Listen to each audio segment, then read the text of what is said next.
things happen to good people. None of us were ever really born equal. Only one life, there ain't no sequel. Some people live, others stay fearful. This world ain't never been peaceful. You got good, always butting heads against evil. The good try to be fair, but the bad lethal. They gon' fight dirty, every single one deceitful. Stand up, I wanna see your face. Get your chin up like you belong in this place. We gon' train like you've never trained before. You're going up against something that you can't ignore. This ain't a game, this your life that we're playing with. There ain't no reset button or an off switch. You gotta face your fears, you gotta scratch the itch. You gotta break through the walls and get after it. Only time will tell who's gonna make it. I promise you, I'ma be the one who's gonna take it. I fight, I provide, leaving blood on the pavement. If you're up against me, then you better be praying. Cause I'll keep punching till my knuckles start breaking. I'll keep going through the blood that I'm tasting. I won't stop till they've all seen greatness. The battle for my world just started, I've been waiting. Villains and heroes, only time will tell who will win and who will fail. Villains and heroes, no there ain't no one else. Pick a side by yourself. I got this, there ain't no going back. Leave it all on the battlefield, push the attack. You can't stop me, I'm obsessive. A lot of people think that I come off aggressive, but I'm just passionate. Why aren't you? Ain't nobody care if you got nothing to lose. You gotta put yourself on the line, make moves. Otherwise you'll be a sheep with the lions watching you. Only time will tell who's gonna make it. I promise you, I'ma be the one who's gonna take it. I fight, I provide, leaving blood on the pavement. If you're up against me, then you better be praying. Cause I'll keep punching till my knuckles start breaking. I'll keep going through the blood that I'm tasting. I won't stop till they've all seen greatness. The battle for my world just started, I've been waiting. Villains and heroes, only time will tell who will win and who will fail. Villains and heroes, no there ain't no one else. Pick a side by yourself. Today is the day, don't waste any time. Know it's time to make a change. Up in your mind, rearrange. Start thinking you're the hero headed out on your way. There's gonna be good times and bad times. That's alright, just stay on the line. Cause in life we all got a different mission, but the good guy always wins, that's a given. If you stay committed, you stay driven, you'll be looking down the barrel of completing your mission. Ignition, light the flame, get the fire and you listen. Take these words deep, cause this is real, ain't no fiction. You don't need drugs, help, any prescription. Just persistence and energy can win any competition. So keep fighting, facing any opposition, and be the hero in a story you yourself have written. Villains and heroes, only time will tell who will win and who will fail. Villains and heroes, no there ain't no one else. Pick a side by yourself.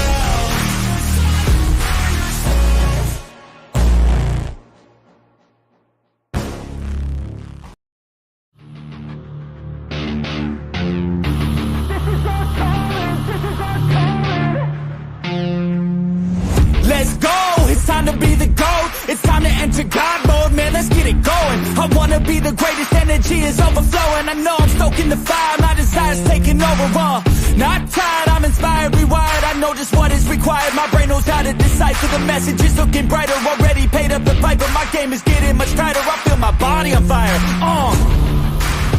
now it's game time, all the practice to prepare for this main time.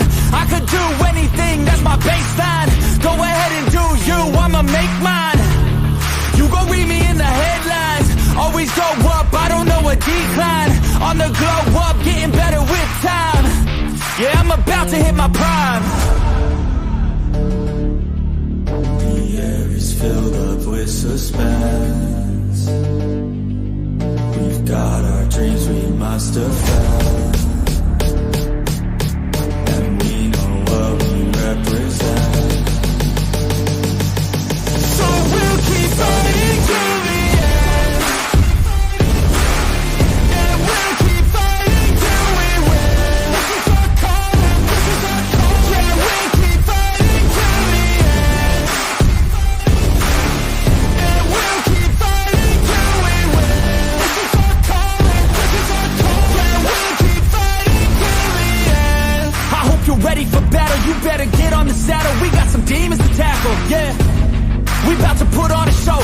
scientists don't even know. They're in too deep like a hole, and they about to find out what it means when you enter into my house. How it feels when you always seem to strike out. Cause I don't lose, no I win, I go all out. The air is filled up with suspense. We've got our dreams we must defend, and we know what we represent. So we'll keep fighting till the end,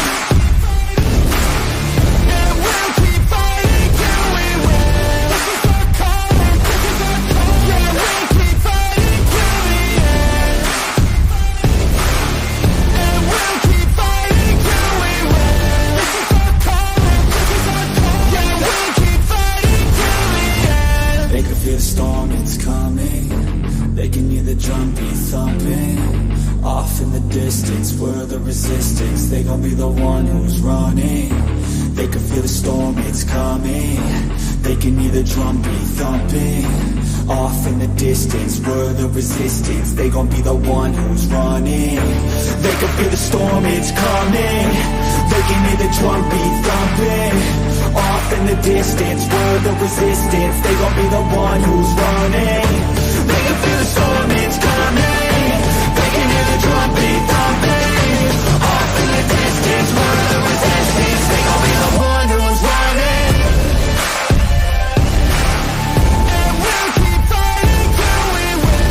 This is our calling, this is our calling. Yeah, we'll keep fighting till the end, and we'll keep fighting till we win. This is our calling, this is our calling. Yeah, we'll keep fighting till the end.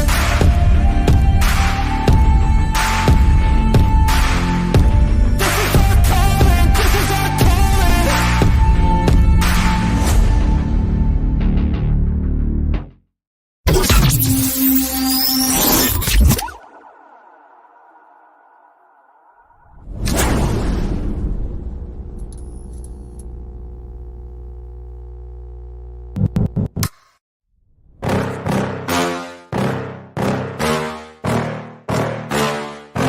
Yeah. Please tell me that I can't, that I won't, that I fail, that I'll never make it out, yeah. Please tell me all the bad, never good, fill my head full of every single doubt, yeah. Please say any negative thoughts, I pop off when I hear people say I cannot. I get off to the thought of proving everyone wrong, I won't stop to the top, so you better back off and get lost. I'ma stay loud, stay proud, never running out, never heading south. I'll be spreading out, call it word of mouth, can't put me down, I'll be getting loud. You can have your doubts, not what I'm about, have your fucking clout. It be raining now, I keep making sound, go another round, bitch I'm legend bound, can't stop me now. You don't wanna fuck with me. A slow burn like a disease. Just tell me that I can and I'll show you things that you couldn't believe. Just tell me that I can. Just tell me that I can. Just tell me that I can. Just tell me that I can.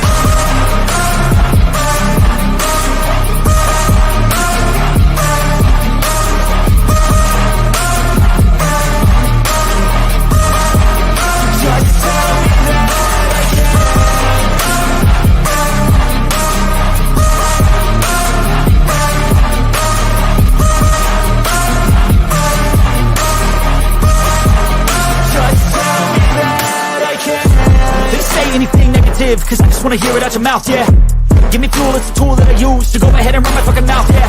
I take shots, I take loss, I make shots, I miss lots. That's how you get big box, you get yachts, you swing lots and pop off a big shot. I ain't done chasing, got big dreams, bigger things, impatient. Who's at the top think they need replacement? Who's at the top think I'm gonna erase it? Face it, I don't give up quick, I don't give up shit, I won't give up this.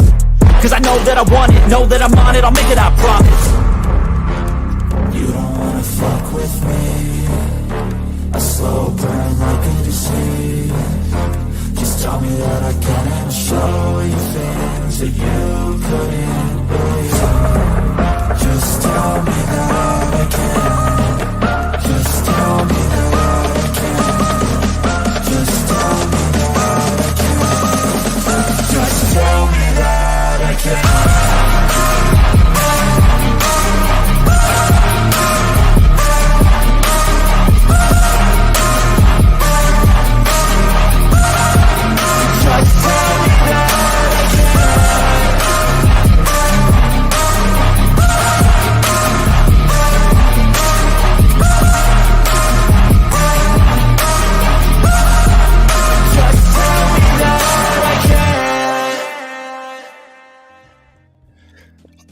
Hey, yo, what is going on, everybody? Welcome to an impromptu interview number 18, Into the Unknown with Bella G. Bella G, Bass, how you Hey, doing? What's going on, Bella? Long time. I know. All right, so the Long skinny, time. all right, so the skinny is, everybody, Bass and I have been friends with Bella since like middle school, like legit. Yep. And Yep. yeah, and remember a while back when I told you guys about that haunted tractor? The the haunted tractor story right here. Yep. But we're gonna get into it. We'll get into the haunted tractor, and then we have. She also spent time as a paranormal investigator, which was hmm really interesting, and some stuff we talked Got a about whole on the lot phone. Yeah, some, I got a whole lot of stories in that regard. yeah. So Yeah. Okay. it's gonna be I, a. okay. All right. I wasn't privy to this conversation, so I'm getting surprised just like everybody else is. See, that's why we call it an impromptu truth, sir. That's why I came up with hmm that title.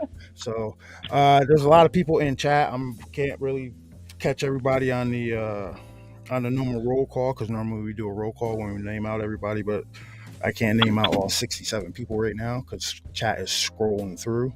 But let me throw this up in the up on the monitor there. And first thing I want to start out by saying is, you guys go over and subscribe to Mr. John Bell's new channel, The Harbinger Report. He just did his first stream back a little while ago. Go over there, subscribe, like it, share it, do whatever you got to do because you know John Bell's a good dude. And yeah, let's get into this because I've been dying to do an interview, and this is perfect. All right, so we're gonna start. I want to start with the haunted tractor.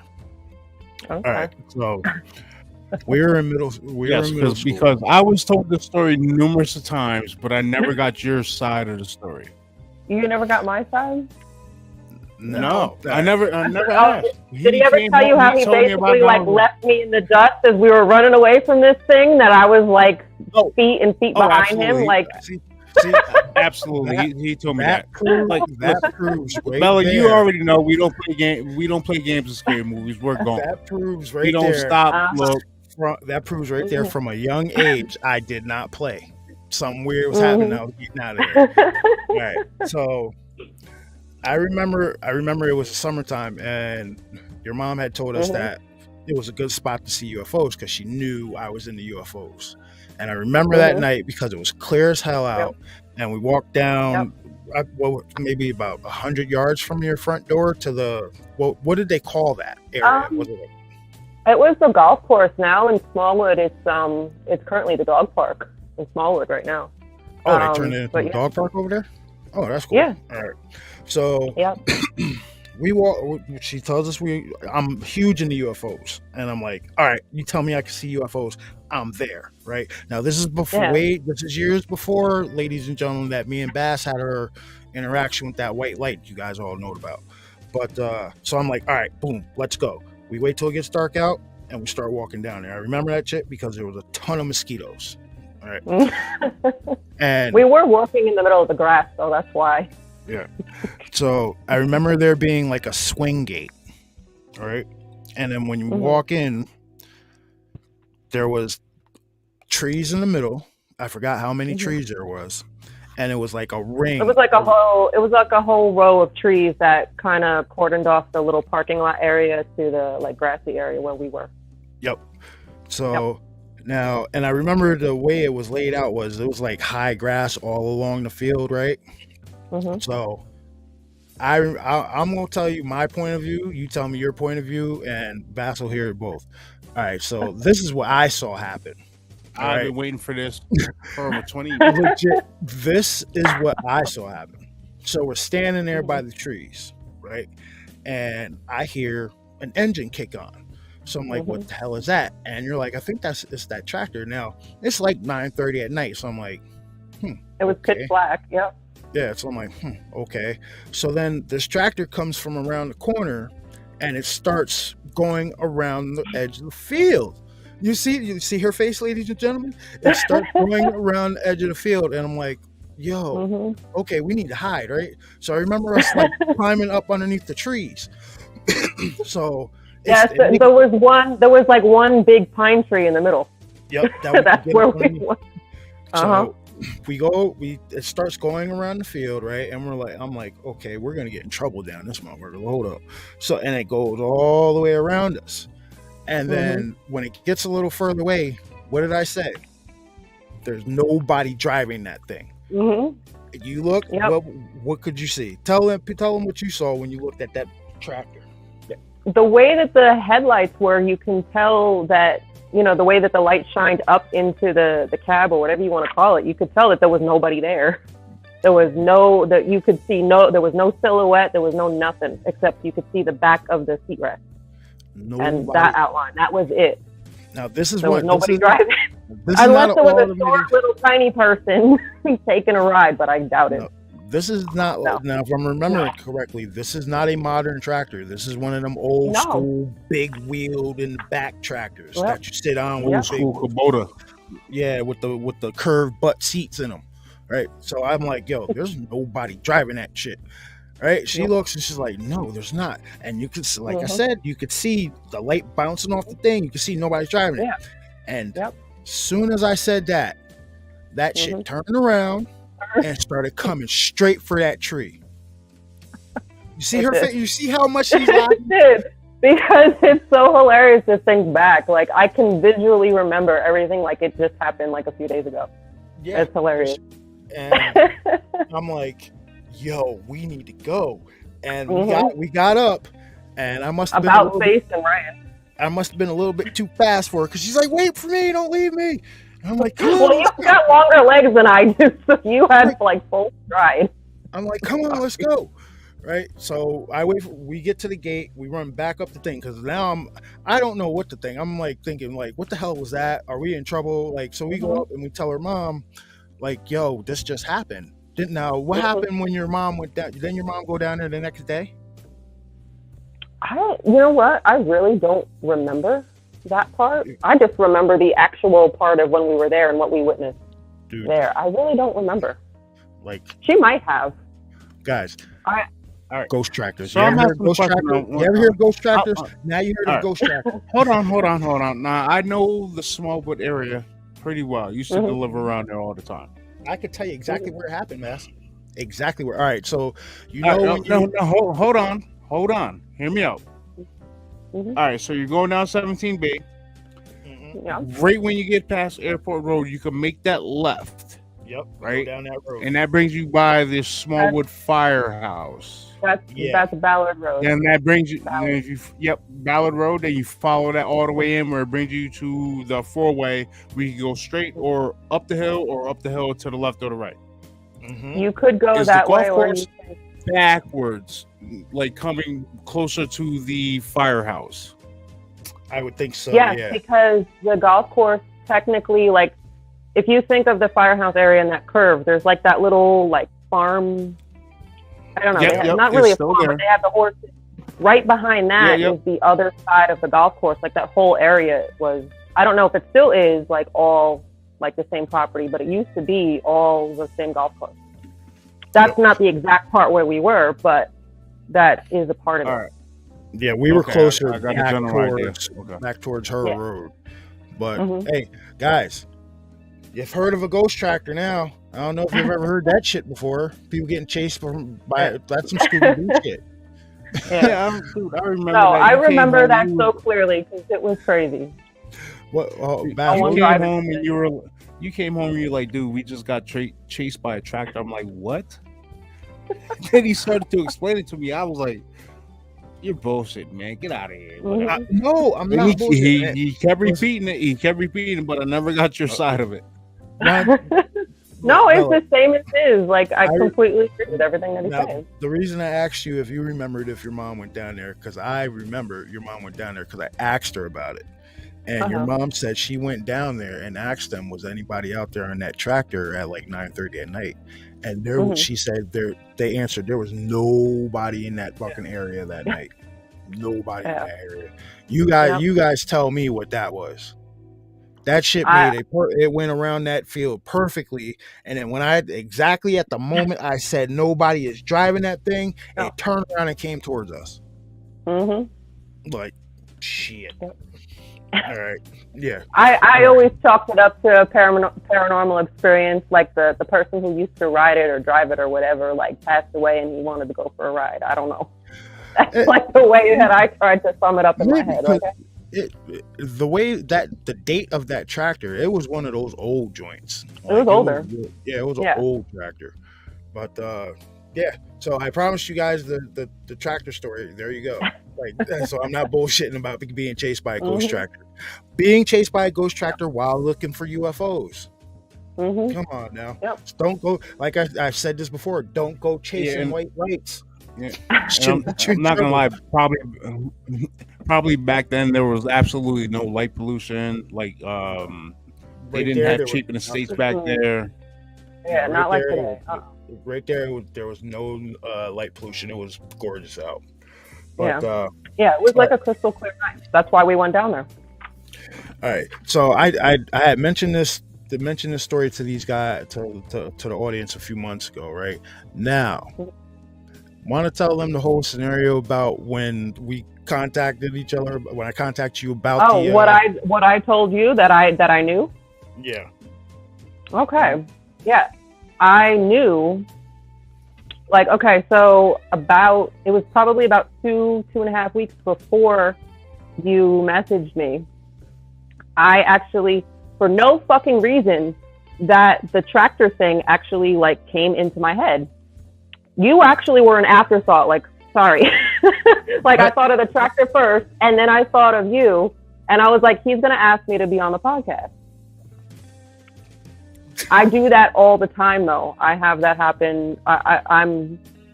That's me. I have these, call it premonitions, call it, whatever you want. Yeah. We're gonna go. I knew you were gonna freaking contact me about it. I was like, he's gonna ask me to be on the podcast about the fucking tractor and I knew the tractor because specifically what came into my head was a flash of that night with the tractor. Because Bella, and I'm not gonna lie, he was talking about trying to get you on the show for months. I have been. That's all. It was back in June. It was back in June, beginning of June, maybe somewhere around there. And I remember I had said, like I got a couple things going on. It was like the end of school time and all, and I figured, once summer hit, I'd be clear and I'd hit you back up. And summer wound up busy as fuck for me. Yeah, I've been working like crazy all summer also. Yeah. But I'm glad to finally get you on the show because this is going to be cool. Yeah. Because you're legit one of the only people I've known that's actually like personally known that's been a paranormal investigator, and I want to get into that shit. I dabbled. Did you ever? Would you ever go and do like an investigation? It depends on the activity of the house, man. Activity of the area, because I am not trying. Well, not even of the house. Like when I was part of the one team, we went to Eastern State Penitentiary and did that kind of thing. Like, that is out of the question. Eastern State? Hell no. No. Eastern State Pen, yeah. I remember. I'm pretty sure you guys saw at least some of that footage because that was back when I had just come back from it, and the guy who was head of the team had just given me the DVD. I remember seeing that, and I know the reputation that Eastern State Penitentiary has. I've seen TV shows talking about Eastern State Penitentiary. That's a big no for me. Yeah. See, everybody, we're from that is a big no. See, everybody, all the three of us are from the era where every Halloween you used to get the scariest places on earth and shit like that, and we all would watch that shit like crazy. And this young lady just happened to go to Eastern State Penitentiary. So I want to get into a little bit of the ghost hunting, right? So what happened? How did you get into that? It's actually funny. It was literally this random guy one day freaking hits me up to join his paranormal freaking investigative team. And it was really weird. Like when I think back, I'm like, this guy probably could have like he could have been totally crazy and like, did God knows what. Like, oh yeah, I have a team, come meet me and we're gonna do this. Like, I went, and yeah, but it was legit. And like, I don't know, he just found me, whatever. It was like one of those weird coincidence type things. And then like, I just got involved with that, and we went to a few places, you know, doing that stuff. So yeah. So what was, all right, so we know you went to Eastern State, right?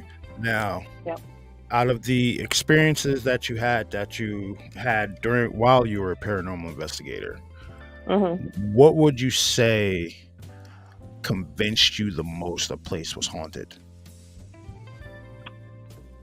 There was one house that we went to. I don't remember exactly where. I know it was like the Fishkill area. I remember just getting there. Like, you can feel like a certain heaviness that was just like in the house. But at one point, okay, so now another, he wasn't really part of the team, but this guy brought in a psychic. You know, and at first, even me knowing everything that I know about this stuff, you know, you still can be a little skeptical to the degree that like someone feels that stuff, or to the degree that they can channel. Yeah. I remember being in this house, and it was like a kitchen and like living combo area.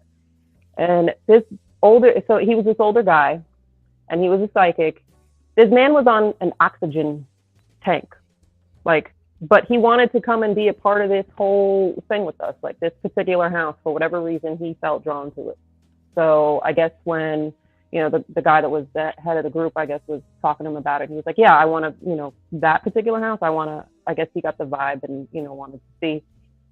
I remember standing there, and this man is like, he sat down, and again, he was on oxygen. He was he was probably like 72, 73, little heavier set guy. And like, he started like breathing heavy, and I'm sitting here like, oh my God, he's on oxygen. We're going to have like, what the hell's happening?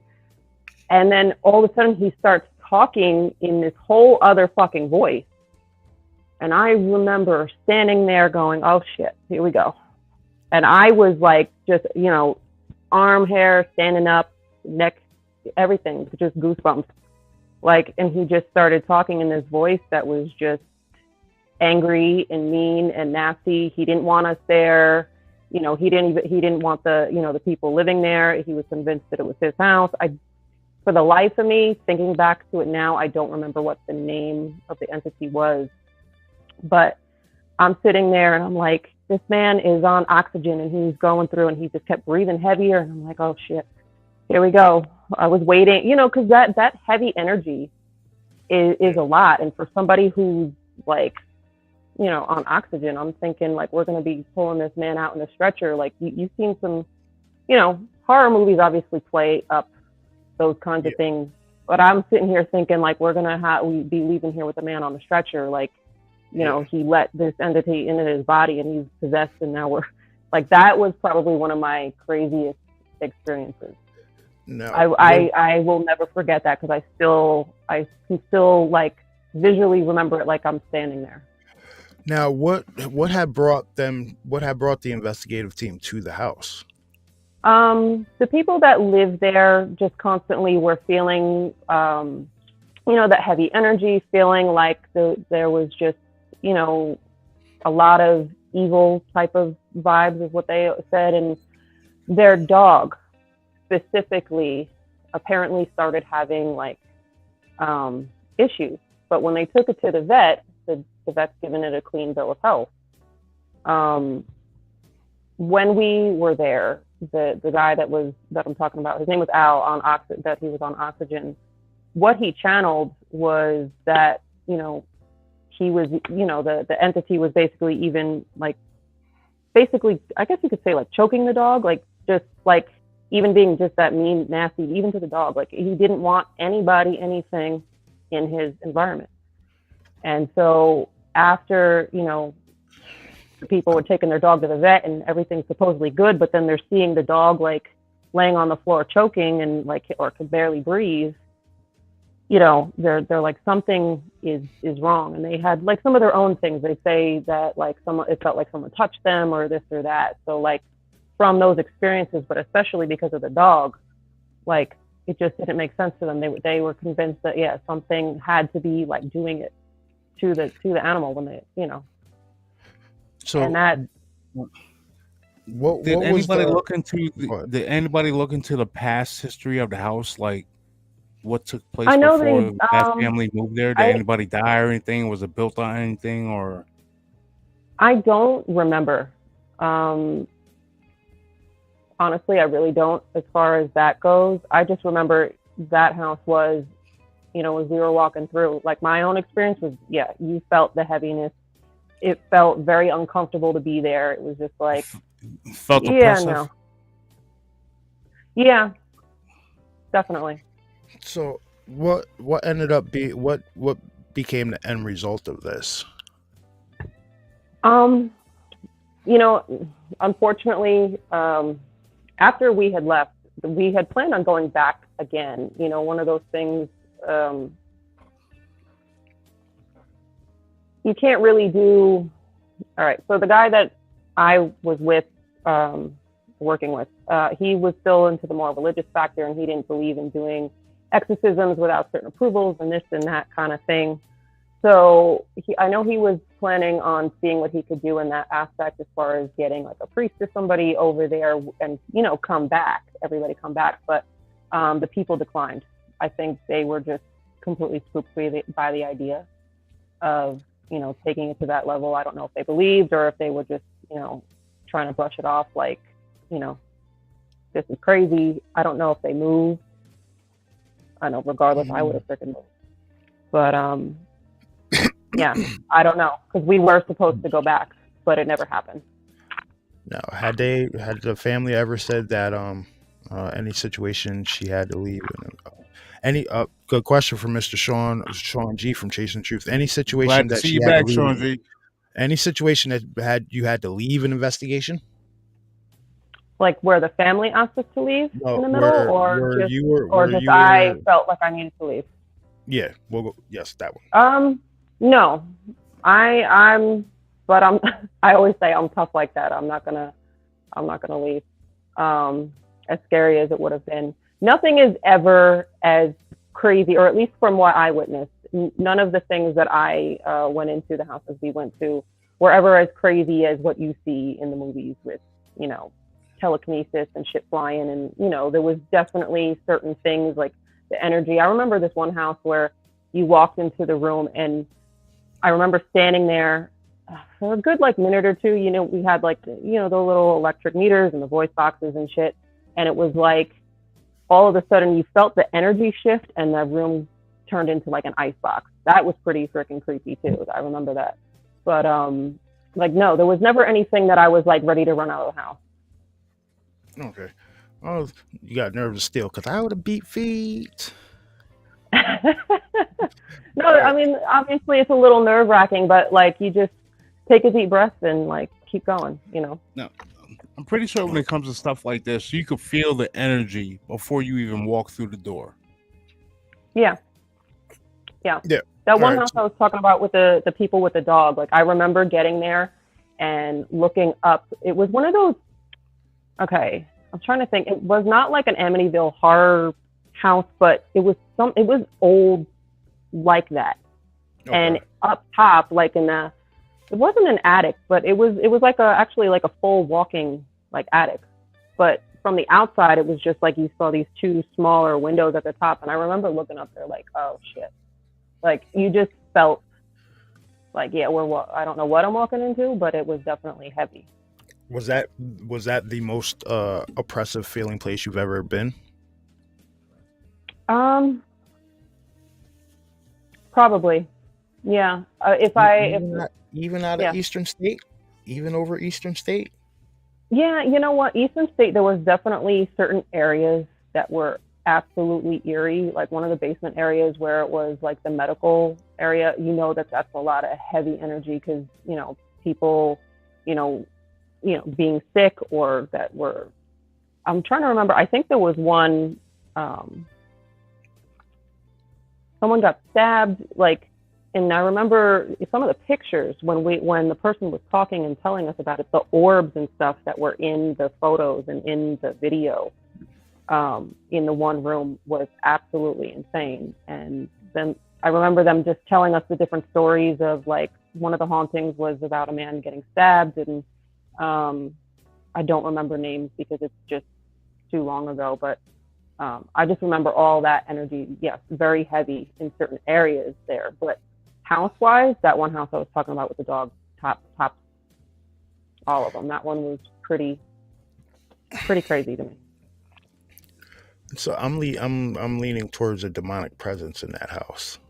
Like, definitely, it was definitely, because it did not want anybody there. Now, when his voice changed, like, all right, so the gentleman Al, what did his normal voice sound like compared to, say, what it turned into?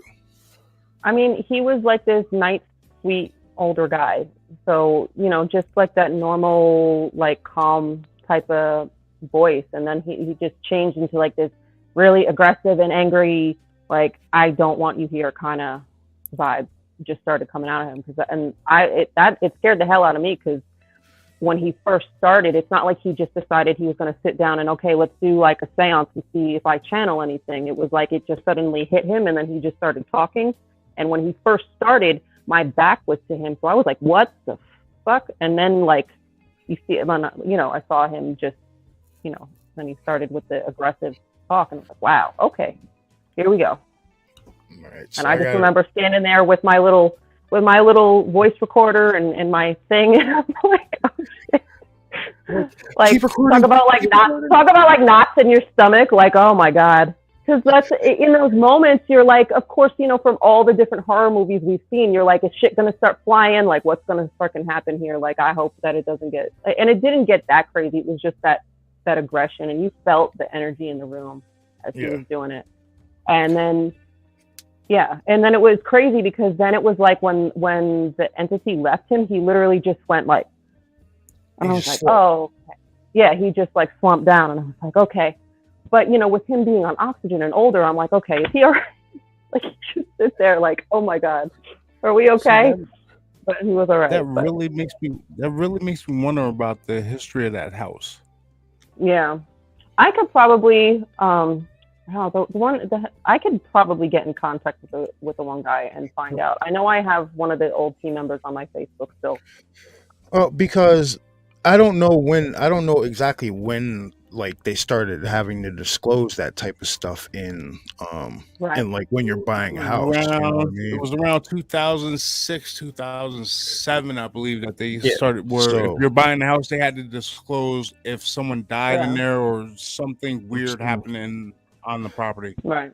Yeah, so so if they purchased that house, say, before 2000, obviously they purchased it before 2006, so it probably wouldn't have fell into that law where they have to tell you about whatever stuff they find in the house when they're doing their little cleanups and stuff, because that in all sense of the words, that sounds demonic to me, and it almost sounds like whoever may have lived in that house previous might have been dabbling in something, if not the family. What's possible? Because that for it to be that strong, I definitely think they were. Yeah. At some point, something was being done in that house that shouldn't have been. Yeah. For it to essentially be like, apparently, like, choking the dog, and the dog is laying out on the floor and can't breathe. To that, like, I don't know. I remember. No, go ahead. No, I was just gonna say, I just remember, talking to the people. Like, the wife was definitely like shaken up by it. Like, I'm sure she was also probably just nervous about us being in there, and we did have like video and cameras and shit too. But, like, she was definitely uncomfortable, like, talking about like the dog, and like you could just see that it was definitely like it bothered her to the degree that, obviously she called somebody to, called us in there. So how many people lived in the house? It was the husband, the wife, any and the dog. Who? I said, others? Yeah. That was it? No. It was just them. Yeah. Okay. Yeah. Older couple? No, I want to say they were probably in their like late 40s, maybe. Not too, middle age. All right. Kind of thing. Well, now I got this one for you. Oh boy. In your time as an investigator, right? Yeah. You've been to a few different spots. Have you ever been touched?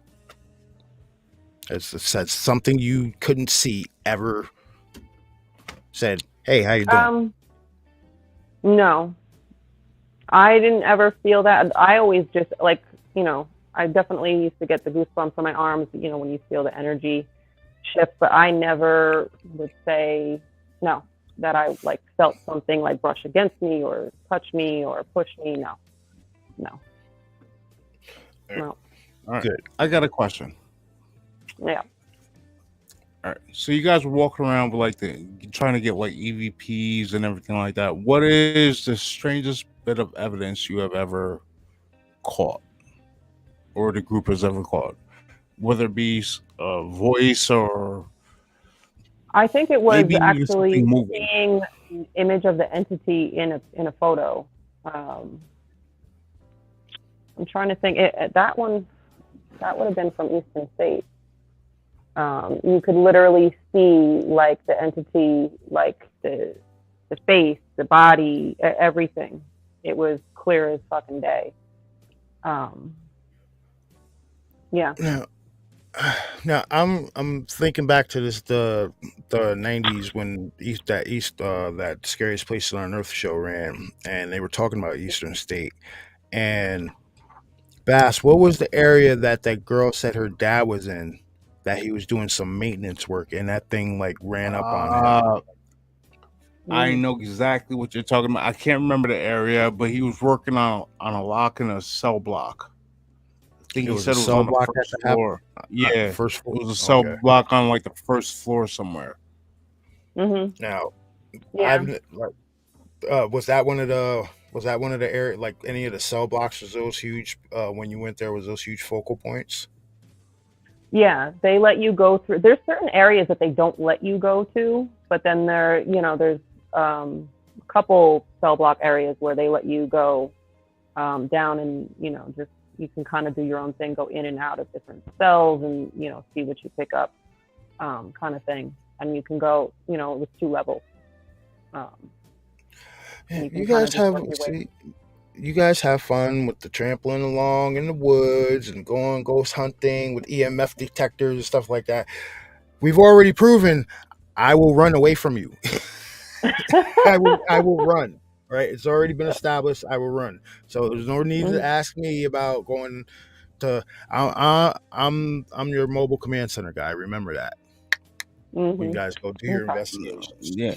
And with him, you got a certain time frame to get back to the mobile command center. He's taking off. When shit hits the fan, you got about 10 minutes. If you ain't back in 10 minutes, I'll see you later. My walkie-talkie will work for up to 5 miles. Yeah. Right, no, it's funny because with you asking me to do this stuff and all, like I was kind of thinking, I'm like, should I get back into it? I don't know. Like, actually, there's a part of me that would, and then there's another side. Why not? It's the only thing that worries me is getting attachments.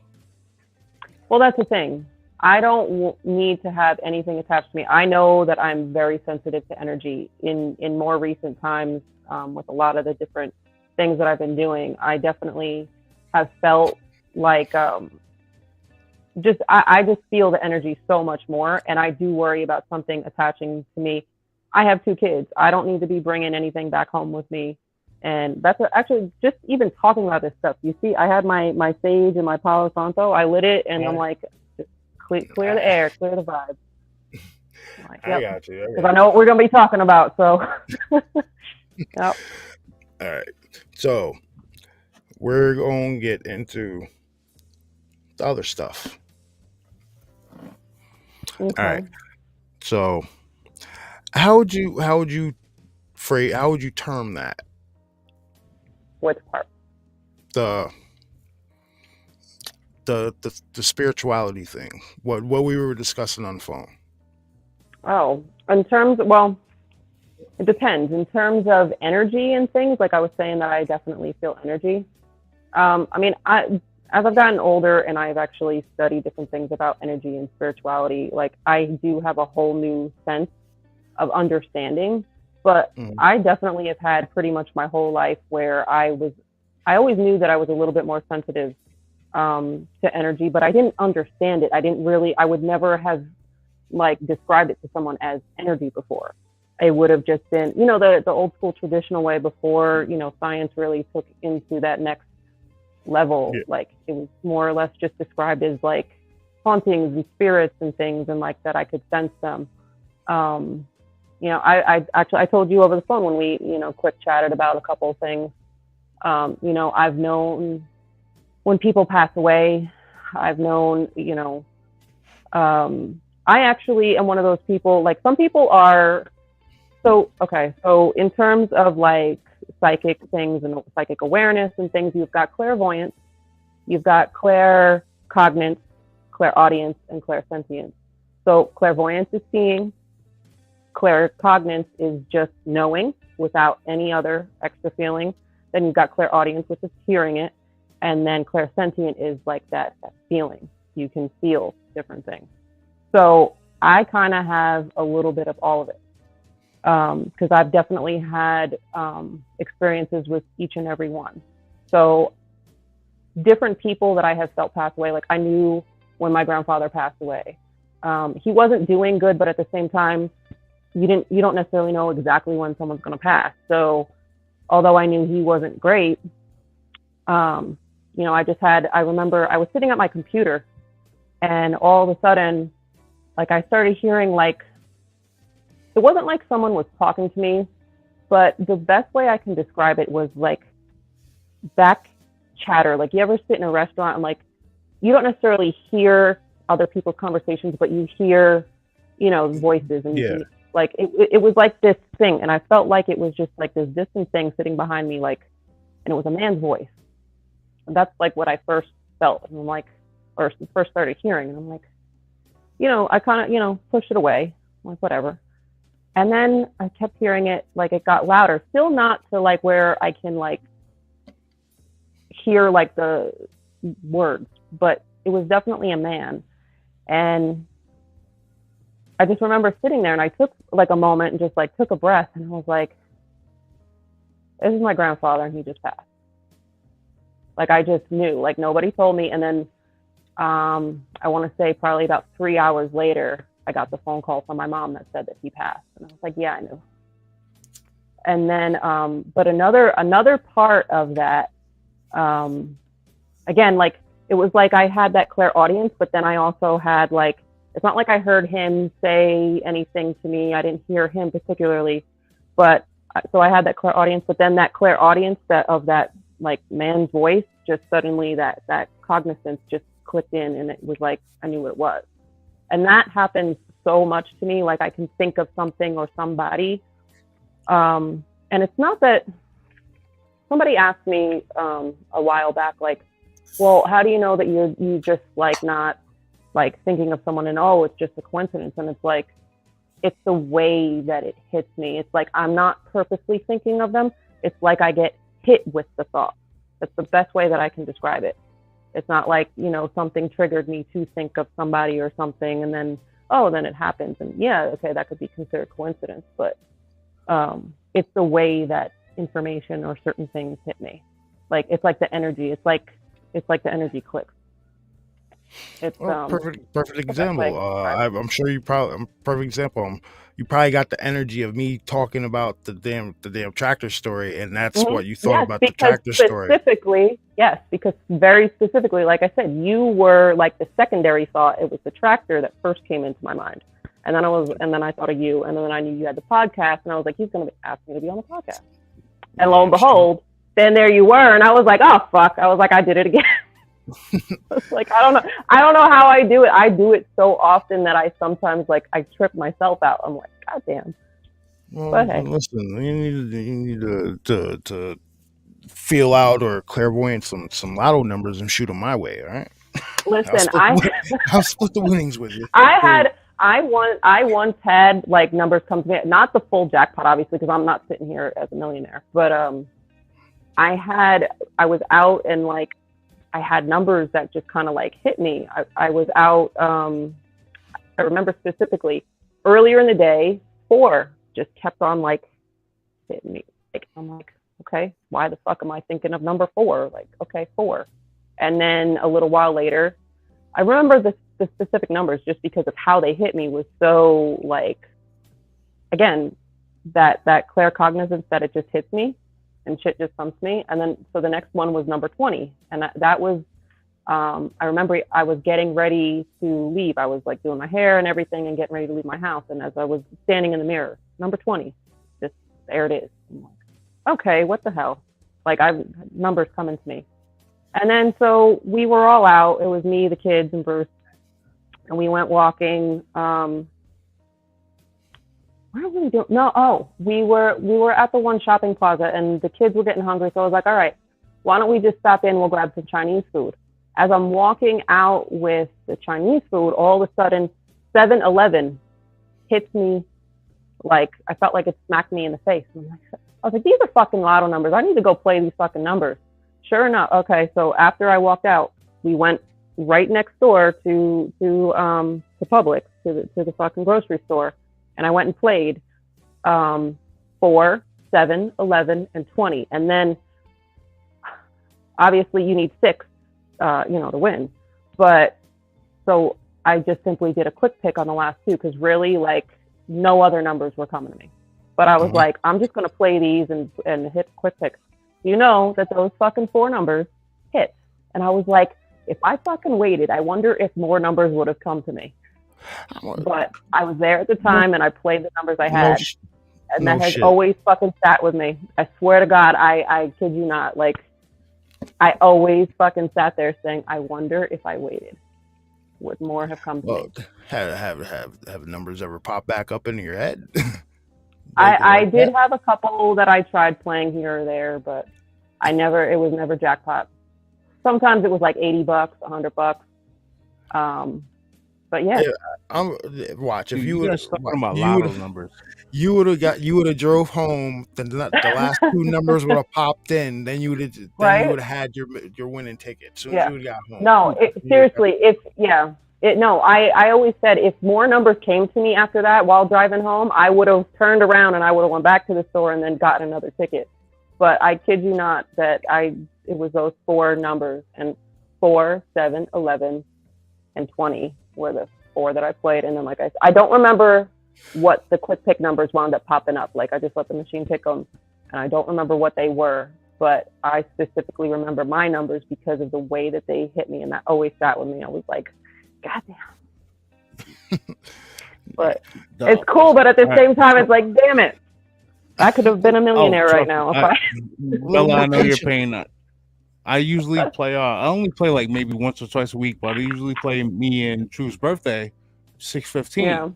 The other night, I just so happened I didn't play it. I usually play like $5 box. Yeah. It came out 156.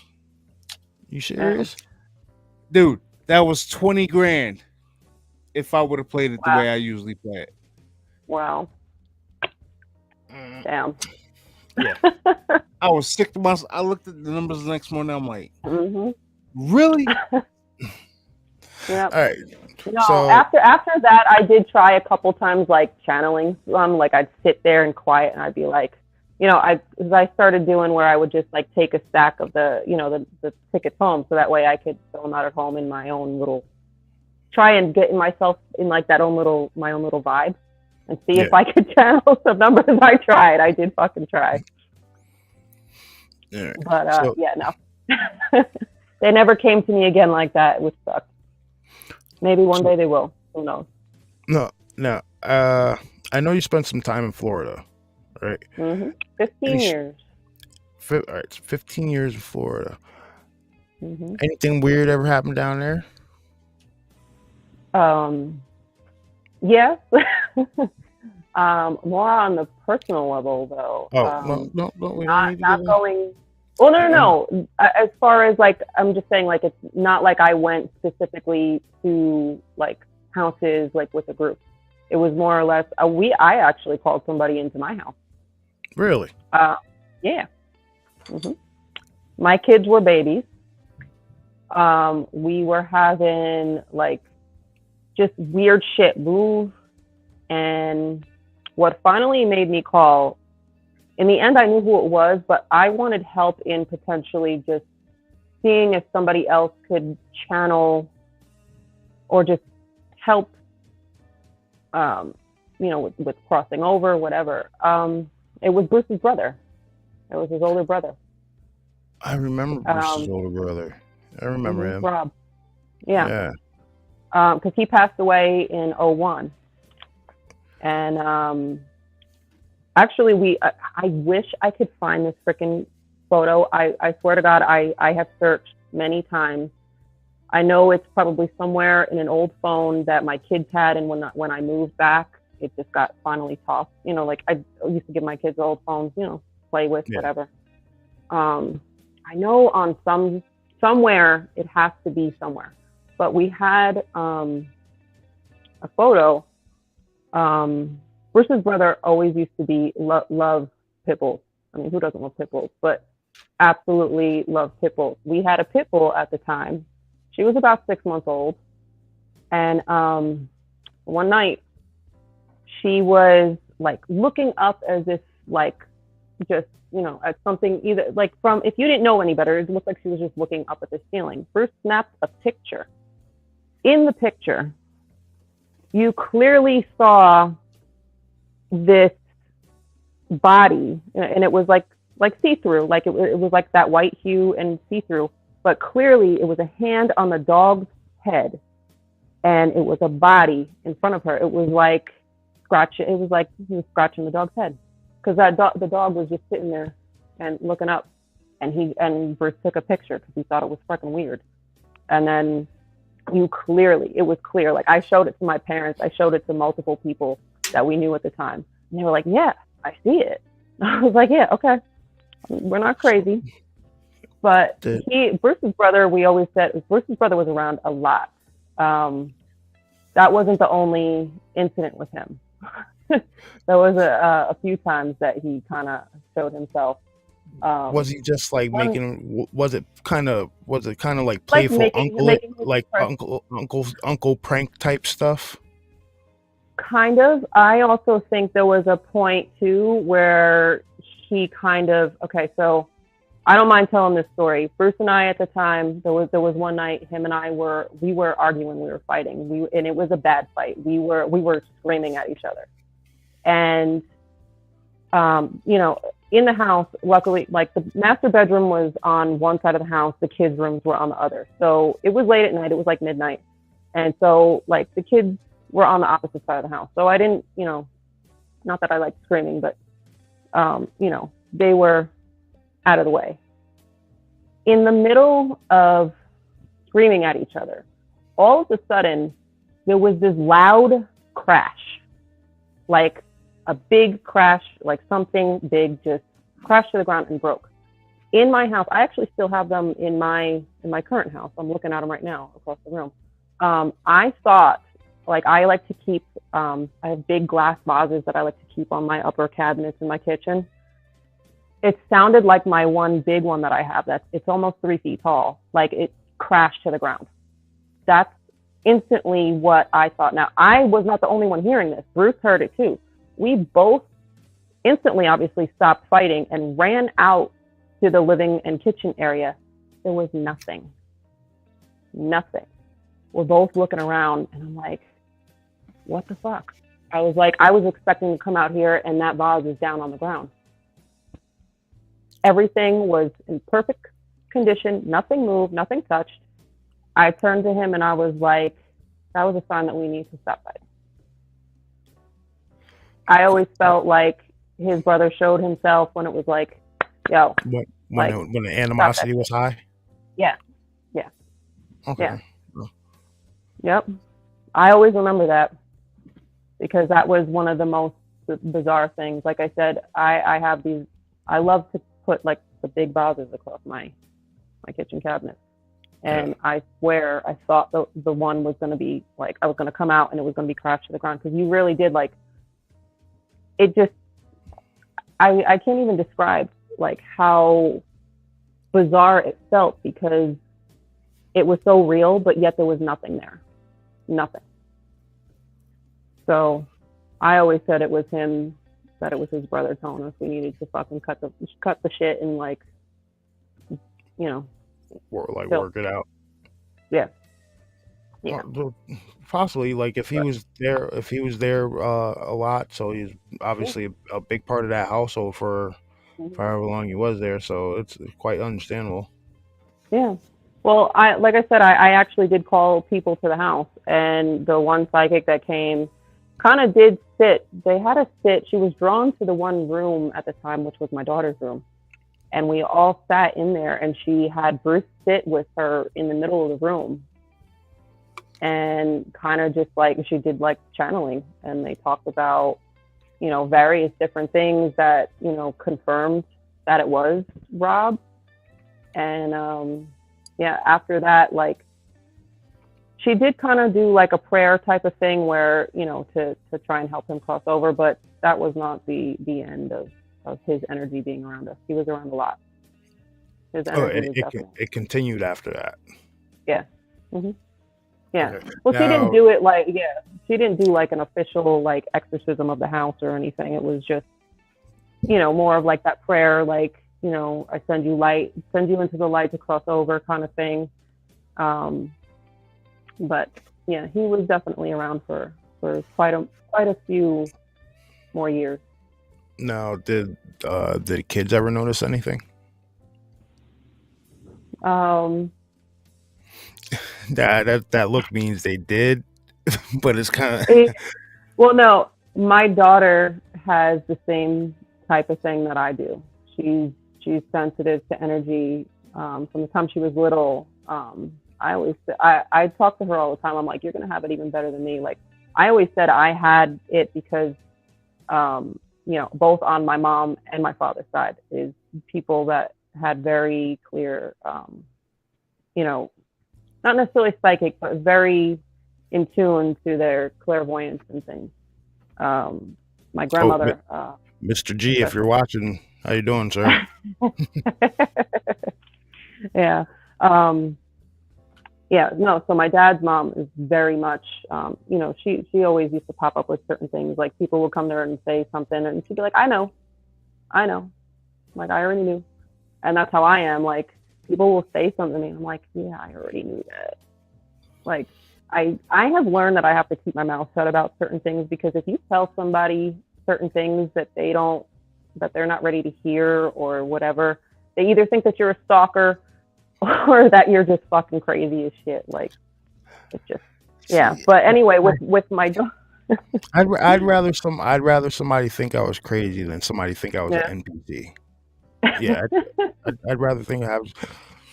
Look at all the people watching this in chat. They think we're crazy as shit too, but they're just as crazy as we are. You know what I mean? That's why we're all. If you're into this, you're just as crazy. There you go. Yep. No, but when it comes to my daughter, I mean, she now that she's a teenager now. She's 13, but so now that she's older, sometimes she'll come to me and she'll ask me certain questions about like different people in our lives or whatever, and like ask me if I notice certain things, and I'm like, she was like, I don't know why I feel this towards this person, and I was like, Jay, you're reading their energy. I was like, you got what I got, kid. Like, she'll say something about someone, and I'm like, you are so advanced for your age. Like, she says things and reads people in a way that like adults don't even read other people. And like, I'm blown away by it. But I always knew from the time she was little that she had it. There was one very specific instance. We were actually at Rob's grave when we were up here for a trip. Now, he's buried at the cemetery that's over there across from the farmer's market. And yep, I know. Yeah. Yeah. I know. So, that's not a huge cemetery. So when we arrived, we were the only ones there. Okay, went over to the grave and all, and brought flowers. The gravestone had like the moss and stuff on it. So I kneeled down and I was cleaning it off and just trying to brush it clean.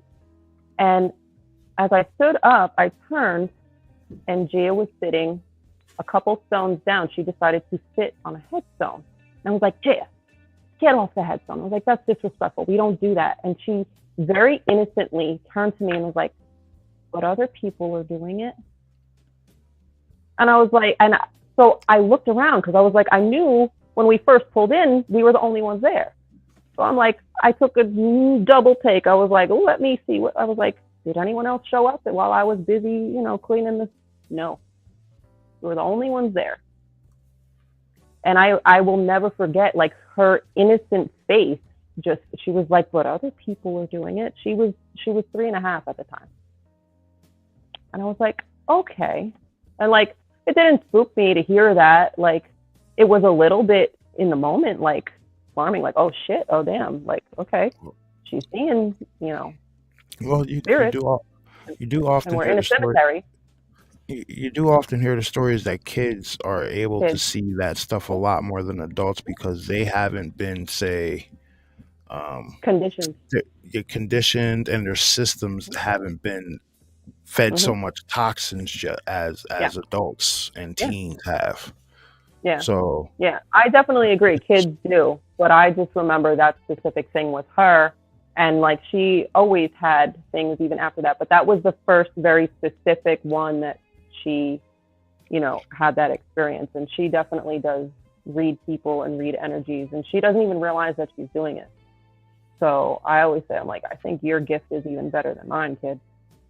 So good.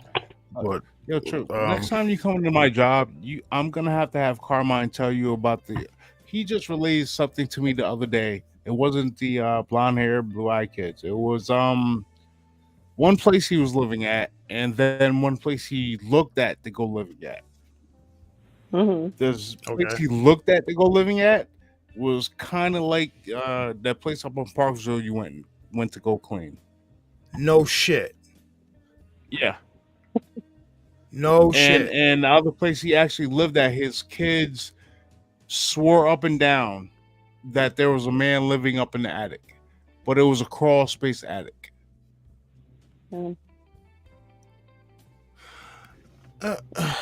Interesting.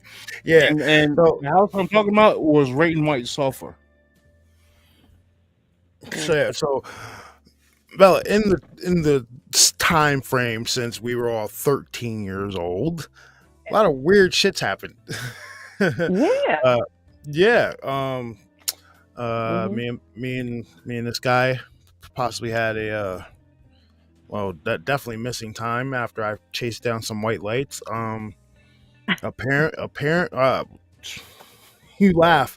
All right, hold on, Bella. You remember my our cousin we used to hang out with all the time in the middle of the town? We used to play summer league with him.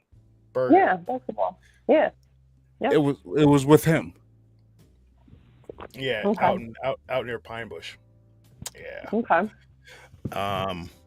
So I'm gonna tell you this story. I want to get your take on it. All right. So I'm gonna just gloss over some of the details, but I ended up going to this house with a couple of people who went to go clean it, and in this, it was a cabin, a log cabin type deal out in Parksville, the woods of Parksville, up in the fucking sticks. Like I'm telling you, the trail that we were on, it only led to this house.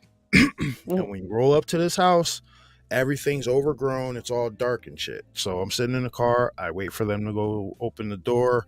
They go open the door. I walk in. They go into the kitchen. So when you walk into the house, it's a straight shot. When you look to your right, it's like a recessed living room that's sunken. You can look straight ahead. There's a bedroom, and then you can see like an island right there, right? So they go do their thing in the kitchen area. I start walking around the living room. I'm just checking the shit out. It looks like a rustic cabin and shit. I'm like, all right, it's pretty cool. right? You can tell nobody had been there for a while. And I start looking at the pictures, and the pictures are of a brunette woman with a certain former head of state. The initials HC, right? So I'm like, where the fuck am I? Right? So I'm like, okay. So they were like, hey, can you go downstairs and get us a fill up this bucket in the slop sink downstairs? So I'm like, all right, yeah, I'll go do that. So I walk into the kitchen, and when you walk straight in, there's the bedroom, there's the fucking island, and then there's another door that leads down into the basement. This is a heavy door, right? So I start walking down into the basement, and when I walk down there, it's all finished, smooth, brand new concrete. Looked like it. Now remember, I said this cabin looked like it hadn't been touched in a long time, and it was a woman that lived there because it was all feminine, like bedspreads and shit like that. So I walk down into this basement. The walls are finished concrete, right? So I'm like, I walk a little bit down the steps. There's no windows down there. Make the right to go towards the slop sink, and I stop because I see a room on my left and a room on my right. So I'm like, what the fuck is this? So I look in the rooms. In both rooms, there's bunk beds on each side of the wall, and the bunk beds are like, they're built into the wall, and concrete's poured over the poles, right? And their mattresses down there. So I'm like, what the fuck is going on? And it's like that in both rooms. There's 8 total bunk beds in these rooms, and all that's down there is those bunk beds and a slop sink. So I'm like, yo, I got to get the fuck out of here. Completely weirded out. So I go back up steps, and I look at this door, this heavy door. There's no way to open the door from inside that basement. Yeah. What do you think? You think I was in one of these houses? I might have found one. You know what it reminds me of? Oh God, I can't think of what the name of the movie was. Where it was like an old funeral home, and like the the way you're describing a slop sink and the this and the like, just weird. No, everything was the basement was completely finished, like it was brand new poured concrete, and no windows down there. A heavy ass door that only opened from the inside the house, not down in the basement. So you know what I brought them their water, and I was like, I reevaluated my situation, and I'm like, I'm going to sit in the car because I felt, now I've bolted on you in an open field tractor. I've bolted on you. I've bolted on plenty of people doing this shit, right? I reevaluated my situation. I was like, I'm going to sit in the car, and I went and sat in the car in the woods in the dark until they got done because I didn't want to be in that house. That's how weird that shit was. And think about it, dude. Like, there's probably cameras in the house that you had no idea that were there. Oh yeah, I'm pretty sure. Like, when was this? So if you did something wrong, this was in like 06. Oh, okay. Yeah. Yeah. That no. Don't go cleaning houses with your friends. You might end up in a place you're not supposed to be, ladies and gentlemen. That does sound really, really weird. I don't know what to make of that one. Weird, man. Listen. Right. Now I'll try to relay what Carmine told me about this one house, right? But you're gonna have to. Where are you at, Mike? Why are you not in front of? I'm sorry. I said, where are you at, Mike? Why are you not in front of your camera? He does. I'm taking a bullhead. Yeah, I click on it. Been gone a while for that bullhead. Hey. So and I talked to his wife about this, right? He got on the phone and she was explaining it to me also. They went to go check out this one house. It was somewhere in White Sulphur. It was like kind of on top of a hill. like the kids didn't really want anything to do with it, but they couldn't get anybody to stay in the house for a long period of time. So Carmine and his wife went to go look at it. She thought it was gorgeous. They wanted the house, but the realtor was very like strange about the shit. She told them that there's a dungeon down in the basement. What? So Carmine, a dungeon down in the basement. So all right. They go down into the basement. She takes them down to the basement. They're getting weird feelings the entire time. He's looking around the basement, and like it's like one of them old school like stone basements where it's like stone wall, like big chunks of stone instrument like put in the walls. But there's a giant like 4 foot by 5 foot hole punched out of it. So he's looking through that hole, and he sees chains on the wall in this room. Oh hell no! I'm telling you, I'm gonna have him tell you about this. He sees chains on this. He thought it was pretty strange, but this was like the late 90s. He Carmine, he's not into this kind of stuff, so he kind of brushed it off. They go upstairs. And when they get to the top of the, hold on, this is what he's telling me. You got to get him to get the whole story. Goes up to the top of the stairs, and there's like these little doors at the top of the stairs. He opens up one of these doors, and you remember the movie People Under the Stairs, where they were walking behind the walls. Yeah, there was enough crawl space to walk behind the walls. The house was built like that. Wow. It's like one of them Underground Railroad kind of thing. And then they went into this one room. There was a heavy bag hanging. He's talking to his wife. He walks over to her. He's looking. He said it's at least 100-pound heavy bag. No windows open or anything like that. He's talking to his wife. He looks back, and this shit is swaying. Not like it's just been punched, but like somebody just gave it a light shove. Wow. Him, his wife, and the realtor ran out the house. The realtor has shown this house numerous times. Nobody would take it. Carmine actually is the county clerk that's in this area right now. His sister was in the house. She only stayed there 6 months and left. Wow. There you go. If you want to get back into paranormal investigating, there you go. Go to that one. Yeah. Only if everyone comes with me. I ain't going alone. Like we need to build a crew. And the way his wife described it, she said it was a beautiful house, absolutely beautiful. New wood.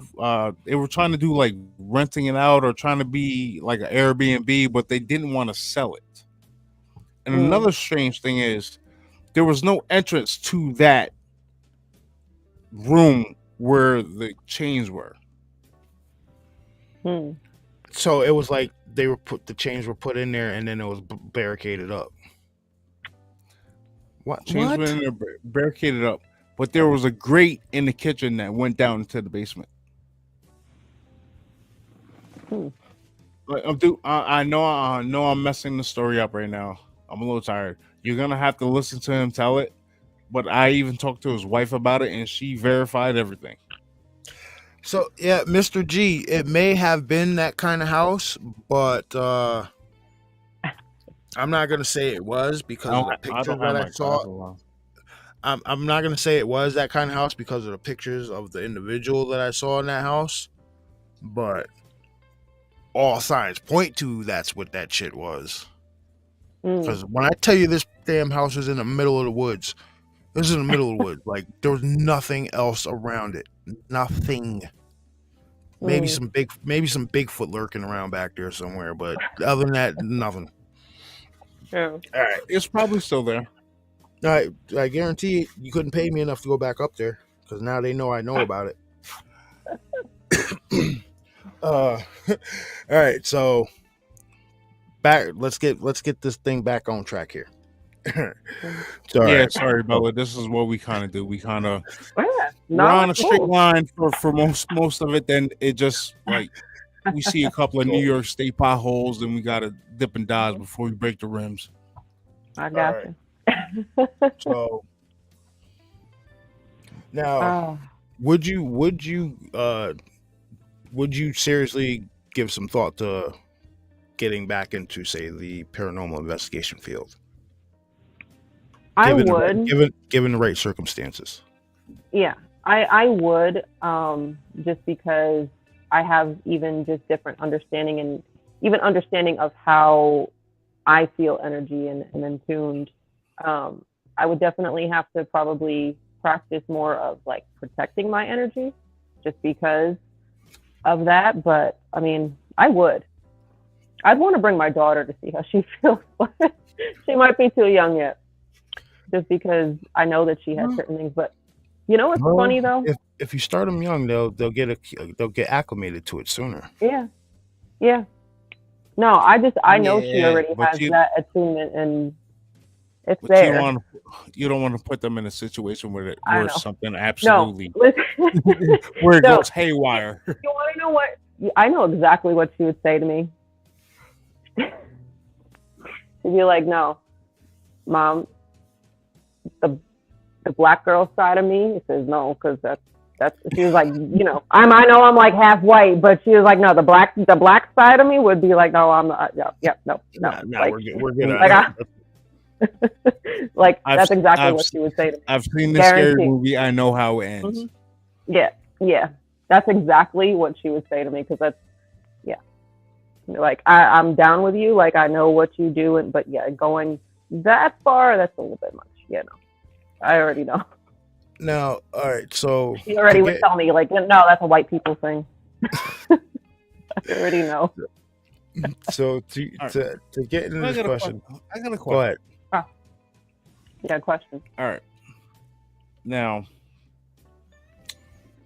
you said you might be willing to get into paranormal investigation again. Would you be willing to do cryptid investigation? Like Bigfoot, Dogman, like strange stuff like that, skinwalkers. I mean, I don't necessarily have some of the same beliefs in that, but you know what? I'm open-minded to do anything in that regard. Like that is a talking point right there. Let me get okay. So, oh boy. We'll start with say. We'll start with say Bigfoot, Sasquatch. Now there's a few different camps about these creatures. There's some that believe they're completely like an ape, primate. There's some that believe they're spiritual. There's some that believe they're genetically modified beings, and there's some that say they're aliens. Now,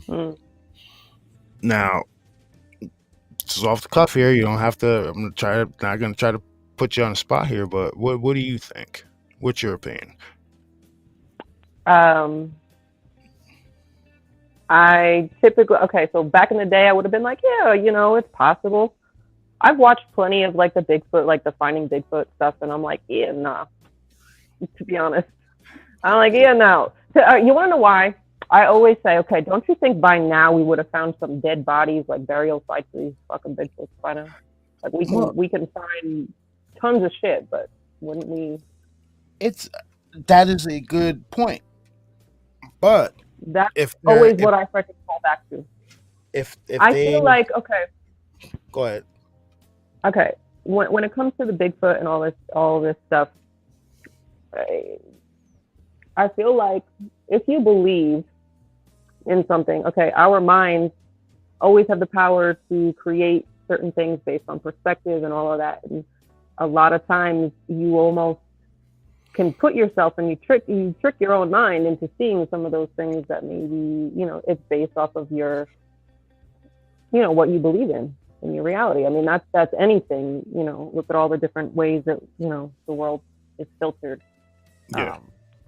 But for me specifically, I'm like, we would have more, like all of all these creatures that we have, discovered. No, still don't have burial sites or any of that. That's a great point, because that is one of the strongest points people make for the existence of these creatures. Where are the bones? Where are the burial sites? What do they do with their bodies? And more often than not, some people say, they bury their dead or they cannibalize them.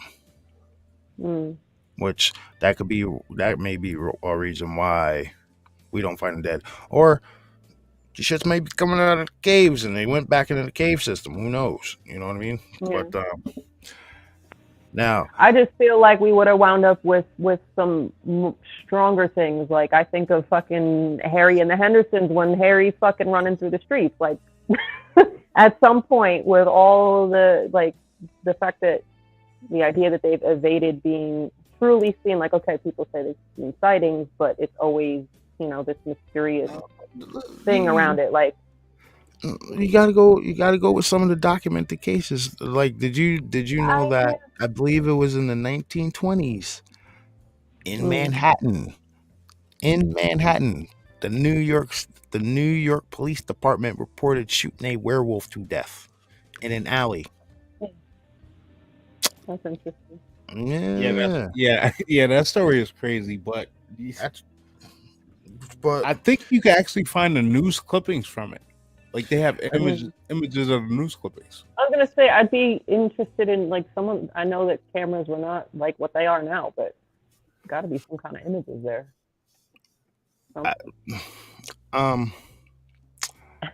I'll tell you this about images nowadays. Yeah. If you have evidence, like, say, of one of these cryptids or something like that, more often than not, people do not release their evidence, because if they do, it's more than likely they're getting chewed up. You'll have the camps that'll be like, they're gonna scrutinize your evidence, be like, oh, that's fake. It's too clear of a photo to be whatever it is. You know what I mean? Yeah. Oh, and then you'll Photoshop. It's this. Yeah. Like a few weeks ago, there was I don't know how much paranormal stuff you follow, like, on social media, but not as much anymore. I mean, I do, but like a few weeks ago, there was this whole thing. Like, somebody had posted a picture of, like, this weird creature looking in their back door, and in a matter of like 24 hours, everybody figured out that it was just a giant ostrich costume. Like, you know what I mean? So you got hoaxers, you got your people with the real evidence. I don't think well, for one, I'm not going in the woods to put myself in a position to have to take pictures. But yeah, if I did, probably like 95% of the people who have real evidence, they're probably not going to tell anybody about this shit. Yeah. So, now, I asked you about Bigfoots, Sasquatch, right? Now, on the phone, we were talking about a type of being, energy vampires. What are your thoughts on them? People who can siphon off your energy from you in like in a real state. I mean, I've never really thought about it like that. I think of energy vampires just in a person who energetically just pulls, like, unconsciously. Like, I've been around plenty of people who are either depressed or heavy anxiety, and I feel completely depleted after I'm around them. Like, I need to completely recharge myself after being around them. But specifically, I mean, that isn't possible. But I don't know, when people ask me about energy vampires, like, I think of just the unconscious part of people who just, that naturally drain you. Just because either, from their depression or anxiety, they don't like being alone or can't be alone, and they're it's a lot. Like, they literally pull on your energy. Yeah. You said anything's possible. No. I don't believe. No, anything's not possible. Until I see actual proof of this is what I'm saying. Blood sucking vampires aren't real. I don't care what you say. Show me some proof. That's a Hollywood gimmick. It's a Hollywood gimmick. Blood sucking vampires do not exist. I'm half-hearted to say real werewolves don't exist because I don't. But then you hear about the skinwalkers and shapeshifter. I don't know. That one's still in the question. But blood sucking vampires don't exist. Right? You heard it here. Oh, that's my ear. He's here. So I want to thank you again for coming on the show. I really appreciate it. Yeah. Hope you hope feeling chill. Everything. We're not pressing you into anything like that. Yeah, but I didn't mind at all. I want to thank you guys for coming and chatting, enjoying Saturday night with us. But yeah, so so we went down to that field looking for UFOs. Have you ever actually seen one, being that you were in Florida? Because Florida is a huge UFO spot. I would never say that I had one incident where I wondered if it was something, but it was not like, close. It was not a close encounter by any means, but it was in Florida. It was actually in fucking Monticello. And I specifically remember it just because of how bizarre I thought it was. This would have been in like 2005. I was sitting out in my car. I was actually waiting for Bruce to get home. It was dark. It was late. It was, I don't know, after 10, something like that. But he was on his way home. So I was like, all right, I'm going to sit back in my car. I popped open the sunroof, rolled down the windows. It was a beautiful, crystal clear night. I turned my music on. So I was like, all right, he'll be home in like 10, 15 minutes. I'm going to just chill in the car and just, vibe out on the music. And so I was just I leaned my seat back and I was looking up out of my sunroof. And if somebody wasn't, staring up the way I was, they might have just thought that at one point it was just like a shooting star. But anyway, at first, so all of a sudden, it was like a slow moving, I would call it a star. But, at first in my mind, I'm like, well, you look up and you're like, well, maybe it's an airplane, but there were no blinking lights. There was nothing flashing or anything. So I looked a little closer because I'm seeing this light moving real slow. And it looked like a star.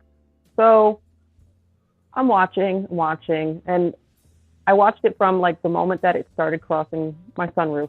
It got about 3/4 of the way over. And it stopped for a second. I was like, okay, that's not an airplane. And then it started, and it did like a U-turn. And again, it was kind of big, like from the distance far off. Like, let's just say when you're looking at the stars, you know how tiny they are. It's tiny like a star. Probably, maybe like visually from where I was, like the U-turn was like this big. So it just did like a C or a U. And then it stopped. And then it shot off.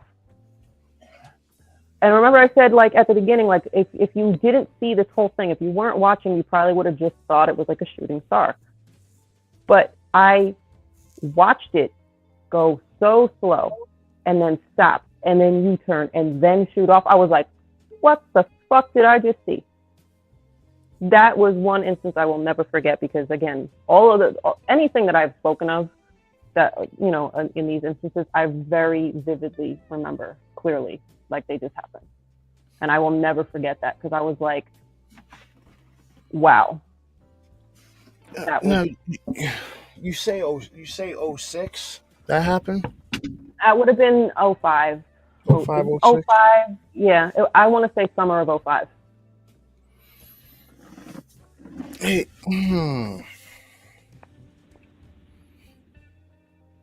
Interesting. I don't think it's the same thing that we had saw. Because it was like one night we were driving out to Kutcher's and we saw something come over the tree line, and then not fucking 2 minutes later on WPDH, people were the DJ came on. It was Wolfman. No, it wasn't Wolfman. Tigman or whatever his name was, because he was on the night show. He's like, yo, we're getting reports out of Sullivan County. It was people seeing strange lights in the sky. Yeah, I don't think that couldn't have been the same night. Well, we had that sonic boom about 5 or 6 years ago. Oh, was it? I didn't know about that. You never heard it shook the county. Everybody in the county heard this. This happened, I think it was 2016 that this happened. It was like 11:30 at night, and there was just this loud ass sonic boom that just went through the area of Sullivan County, and the reports, like the Monticello Police Department, some of these guys were sitting in their cars, and they said their cars shook when that shit happened. And all you heard was all they did was a little blurb about, there's a mysterious sonic boom noise, and then nothing out of the news. It's like, how the hell like the whole county heard that shit? How do you just brush that? Like, no, there's no more information. There's something weird happened, something weird happened. Nobody's talked about it since. Wow. Yeah. That's so crazy. I think the local paper did like a little blip about it. Yeah. What were you about to say? What were you about to say? Yeah. I gotta put my glasses back on. I'm fucking sitting here squinting and shit. What am I doing? Oh, much better. All right. 2017, I had something similar happen in Longton, Kansas. Channel 13 says, truth during the week of Bigfoot activity in Whitehall, there was a major UFO flap in Hudson Valley. Yeah. Yeah, dude, the Hudson Valley, this area, the Catskills, all this stuff, it's a huge area for paranormal activity, like ghost sightings, UFO sighting, cryptid sightings. Yeah, so if any of you investigators want to come up here, come on up. We'll show you around. I'll sit in the truck. I'll sit in the car while you guys go. He'll remotely, and we don't have to drive that far. No, not even that far. Shit. Hold on. Let's see what we got. Chat.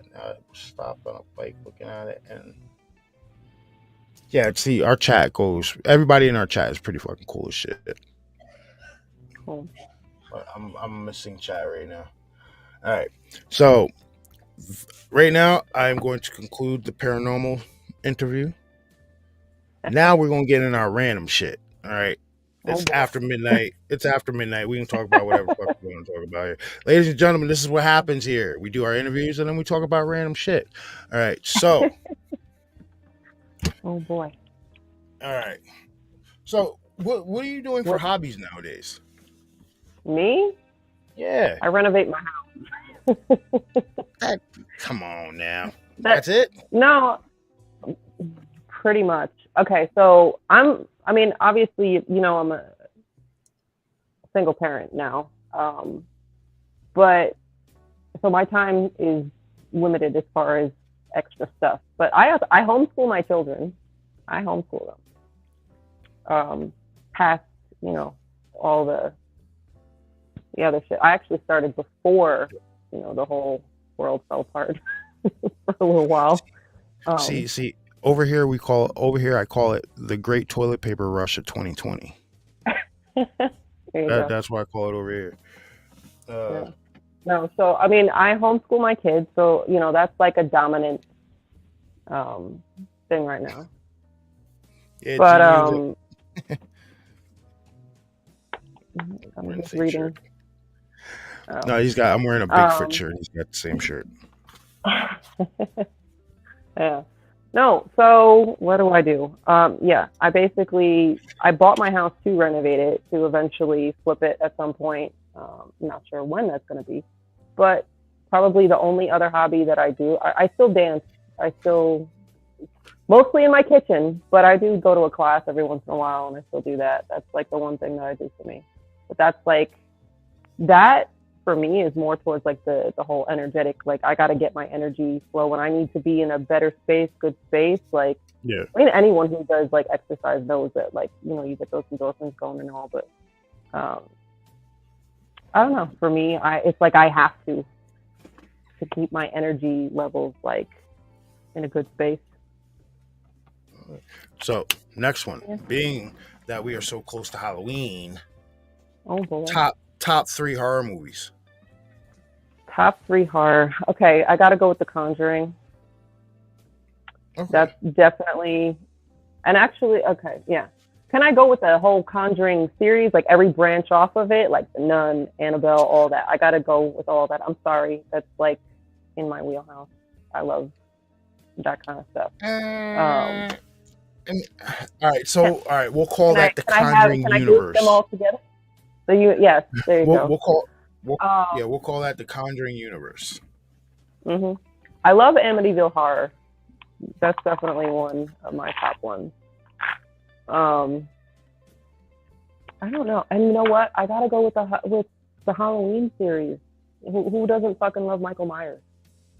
I'm sorry. Out of all of them, like, look at Jason. Those movies, like, totally off the fucking wall. Like, went haywire. I don't know that Jason X and Jason in Space and all that shit. Like, I'm sorry. That's just ridiculous. Ridiculous. You know they're talking about revamping fucking Friday the 13th again. They're gonna start coming out with more movies. What else could they possibly do? Like, I don't know. Leave that one alone. Jason falls into a time travel machine and he's shipped back to 1776. That's crazy. I mean, I do love Jason. Like on Friday the 13th last week, I mean, I have my Camp Crystal Lake shirt that I wore when we went to the haunted houses with my friends. And like, I love Jason, but like, more than anything, I gotta go with Michael Myers. Like the last 2 Halloween movies that they did, I thought they did amazing. I really liked where they took it. Even though you sit there and you say, how the fuck is he still going? How is it possible? But like, thought he was dead. Like they killed him in the last one, but he's somehow back. But I don't know. I gotta go with Michael Myers as far as characters. All right, let's see. All right, no, that's a good solid list. But I noticed there's a trend with that list though. It's like what? It's like El Cucuy shit, like like hauntings type shit. Like the whole Conjuring series, the Amityville. Yeah. No, but see that comes from like me, you know, being involved in the paranormal stuff and all before, like the whole haunting thing. Like, yeah, I'm also just intrigued by the idea, like with possession and things. Like, it's all about energy and like the idea of hauntings and all. Like some people, no matter what you say or how much evidence there is of all these shows, like they still like no. And it's like energy leaves an imprint sometimes, and that's, you know, think of energy in terms of like when you're around a negative person, how heavy their energy is. Think of when you have something that's like, you know, multiple things, like all these Alcatraz and Angel Island and all, like where tons of devastating things happen. That's such heavy energy. So yeah, the energy imprint is there. It's that, to me, that's the science of it. Like I look at it from a science perspective, and I love that shit. But yes, so like Conjurings and Nun and and Annabelle, the idea of putting energy into, you know, inanimate object. Like it's perfect that you guys are bringing this up. Have you now? You know that there is a true story behind Annabelle with the doll and everything, right? And how it's locked behind a case. Well, the people that take care of that house did a dumb thing recently within like the last week and a half. They opened up the case and they took that Annabelle doll out and started swinging it around in a full circle. Why would you do something? Well, dude, I seen that. I'm like, you've got to be kidding me. Well, is it? I get. Why would you do? Is it the guy that like owns the museum that this thing is stuck in? Because I can understand that. But if it's just some random dude that just bought the damn property, no, it was people that work there. It was people that work there. I don't know if it was the owner or not, but nonetheless, you don't do that. No, that it's disrespectful. I can't. I get pissed off even like when I watch some of the paranormal shows when the investigators go in and purposely provoke the entity or the spirits to like bring out their like what like and say shit like so that like go ahead, come at me, and like so when you get scratched and you have like a whiplash mark across your fucking face or your body, like you're wondering why. Why do we do that? I'm pretty sure that guy learned his lesson. But like, why would you take the doll out? That's to me. That's just. I'm not saying no names, but I'm pretty sure that guy. Well, a few of his team members learned that lesson. Yeah. Mickey G put Lorraine Warren would roll over in her grave if she knew that. Yeah. Like, what the hell are these people thinking? I agree, dude. It wouldn't let me save it or anything. I'm telling you, man.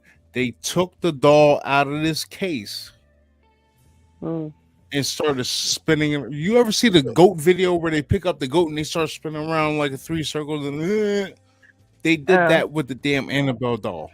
So you know what? You know what they deserve to have? They deserve to go home one night and have Annabelle sitting at their fucking kitchen table, looking at them with a plate of cookies in front of them to scare the shit out of them. That's what they need. You take something like that out of the case. What is wrong with you? No, anyone that doesn't know what we're talking about, just all you have to do is Google the Conjuring, the real Conjuring house, and the Annabelle doll that they have in that house. That's what we're talking about. They took that shit out of that case and started acting fool with it. I don't know why anyone would want to. Like, why would you want to provoke something? Because you know what? Everything today is now for views and clicks and all that stuff now. People do some outlandish stuff. They'll regret it when they're constantly under psychic attack and open themselves up to energy that they don't know how to handle. I call those people NPCs because they don't have they're not. It's not all functioning up there. They're NPCs, non-playable characters. Yeah. Like you ever play Grand Theft Auto and you just see the random dude just walking around talking shit to himself? That's what these people are. That's what these people are. Yeah. And the only way to get and like I said, the only way to get an interaction is to smack him in the face.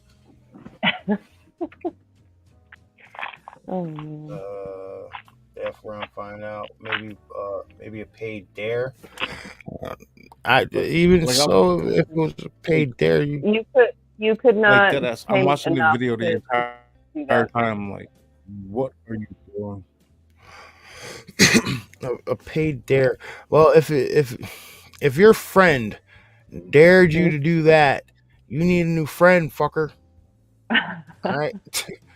Like when Annabelle was standing outside your shower, when Annabelle was standing outside your shower at night and shit, you're gonna wish you hadn't done that. Yeah, I would not want to fuck around with that. But it's just, I think I would visit like a museum, a haunted paranormal like museum where they hold that stuff. Nope. I mean, because if they hear me out on this, because usually if they have it, they have it warded, so it really doesn't so the effect isn't as much as it say would be. But energy is energy, and if you are sensitive enough to it, anyone could pick up on anything. It's not everybody, But the same way that like somebody could go to a haunted house and have an experience and then another person doesn't, like you never know what the energy might like you, or just simply might be like magnetically attracted to you, and then you're bringing that shit home. That is the one thing that kind of holds me back. Like we were saying it earlier, like from like would I do that stuff again? I have had psychic attacks, and they're not fun. Not fun. Like it's like you literally feel like you're being attacked with energy from every which way. Yeah. So going into a museum like that, you don't know what you're gonna walk home with. I've never had that happen, but I did have something try to snatch me off my damn bed. I'm not. Did you? I'm not bullshitting. Yeah, like seriously. When was this? Last year. Oh wow. Yeah, last year. It's probably like 2:00 in the morning. I'm laying on my bed, and I remembered I'm laying down, and I had my right leg hanging off the end of my bed. I felt a hand grab my ankle and try to yank me off my bed. Yeah. I'm being serious. Were you anywhere that was, I don't know. I was in my bedroom. No, I mean like something that like, were you anywhere in that recent time period that like, that was a few days after I met the voodoo guy. There you go. Could be it. But he's been having weird shit happen to him since 2018. 2019. That summer he got sick. Since then he's been having weird shit happen to him. And I think it's because you were a little too close to that other side, and something took a liking to your ass. Yeah, I was gonna say, yeah, you had your own. Yeah, something took a liking to your ass, and it came back over here with you. Because, like I said, I don't have the same experiences you have. I don't. I tend to think that when you have the near-death experience, yeah, you almost you're on that line of like, not quite crossing over to it fully, but yeah, it's like it's almost like you were in that bubble where. Yeah, come back with you. Yeah. Like if this is the veil, you're sitting on it like that. You know what I mean? Yeah. And I think that's how he was when he was sick, and they might have took a liking to him. And since then, he's had the weird shadows. He's had fucking stuff grabbing on him and everything like that. And I was alright with the 8-foot shadow in my kitchen. I wasn't fine with something trying to yank me off my damn bed. You have to clear your energy field. But you know what? I actually thought about you, Mike, with knowing that I was going to do this with you guys. Do you ever, because I know like you were definitely affected like with your senses and all, do you feel like, from some of your hearing being affected, do you feel like it enhanced other senses as far as like vibratory senses and energy? Because that's kind of like what I get with in terms of like what you're feeling and sensing, like your energy field opens more because you have less reliance. Like a lot of average people don't have a lot of experiences because they're so set on their 5 senses, that we're so used to that. And when you lose a little bit of one, sometimes other things come in. Your energy. You know what? It's kind of strange that you put it like that, because since I lost my hearing, the strangeness has picked up. Like I have felt more. Like, not gonna lie, there's a few people who are in the chat right now I had shit moving behind me on my desk during the live stream. And then it kind of freaked me out a little bit. I was like, all right, so if these, it was a couple of 3D prints. So I had them set up a certain way. I said, if these things move, I would take a picture of it immediately when I wake up in the morning. And sure enough, they were moved. They were violently moved. Yeah. And there's nothing else that could, like a fan or window open or a door opening and closing in the room that could have, No. Okay. I always question that. So if I sent you the photos, like when I woke up the next morning, was shifting. Because I went over there I went over there the next morning, and he was talking because I had fell asleep. I had backed out of the stream and shit. And he was like, "Yo, these are the pictures that I took last night. These are what this thing looks like now, and they have been moved ever so slightly."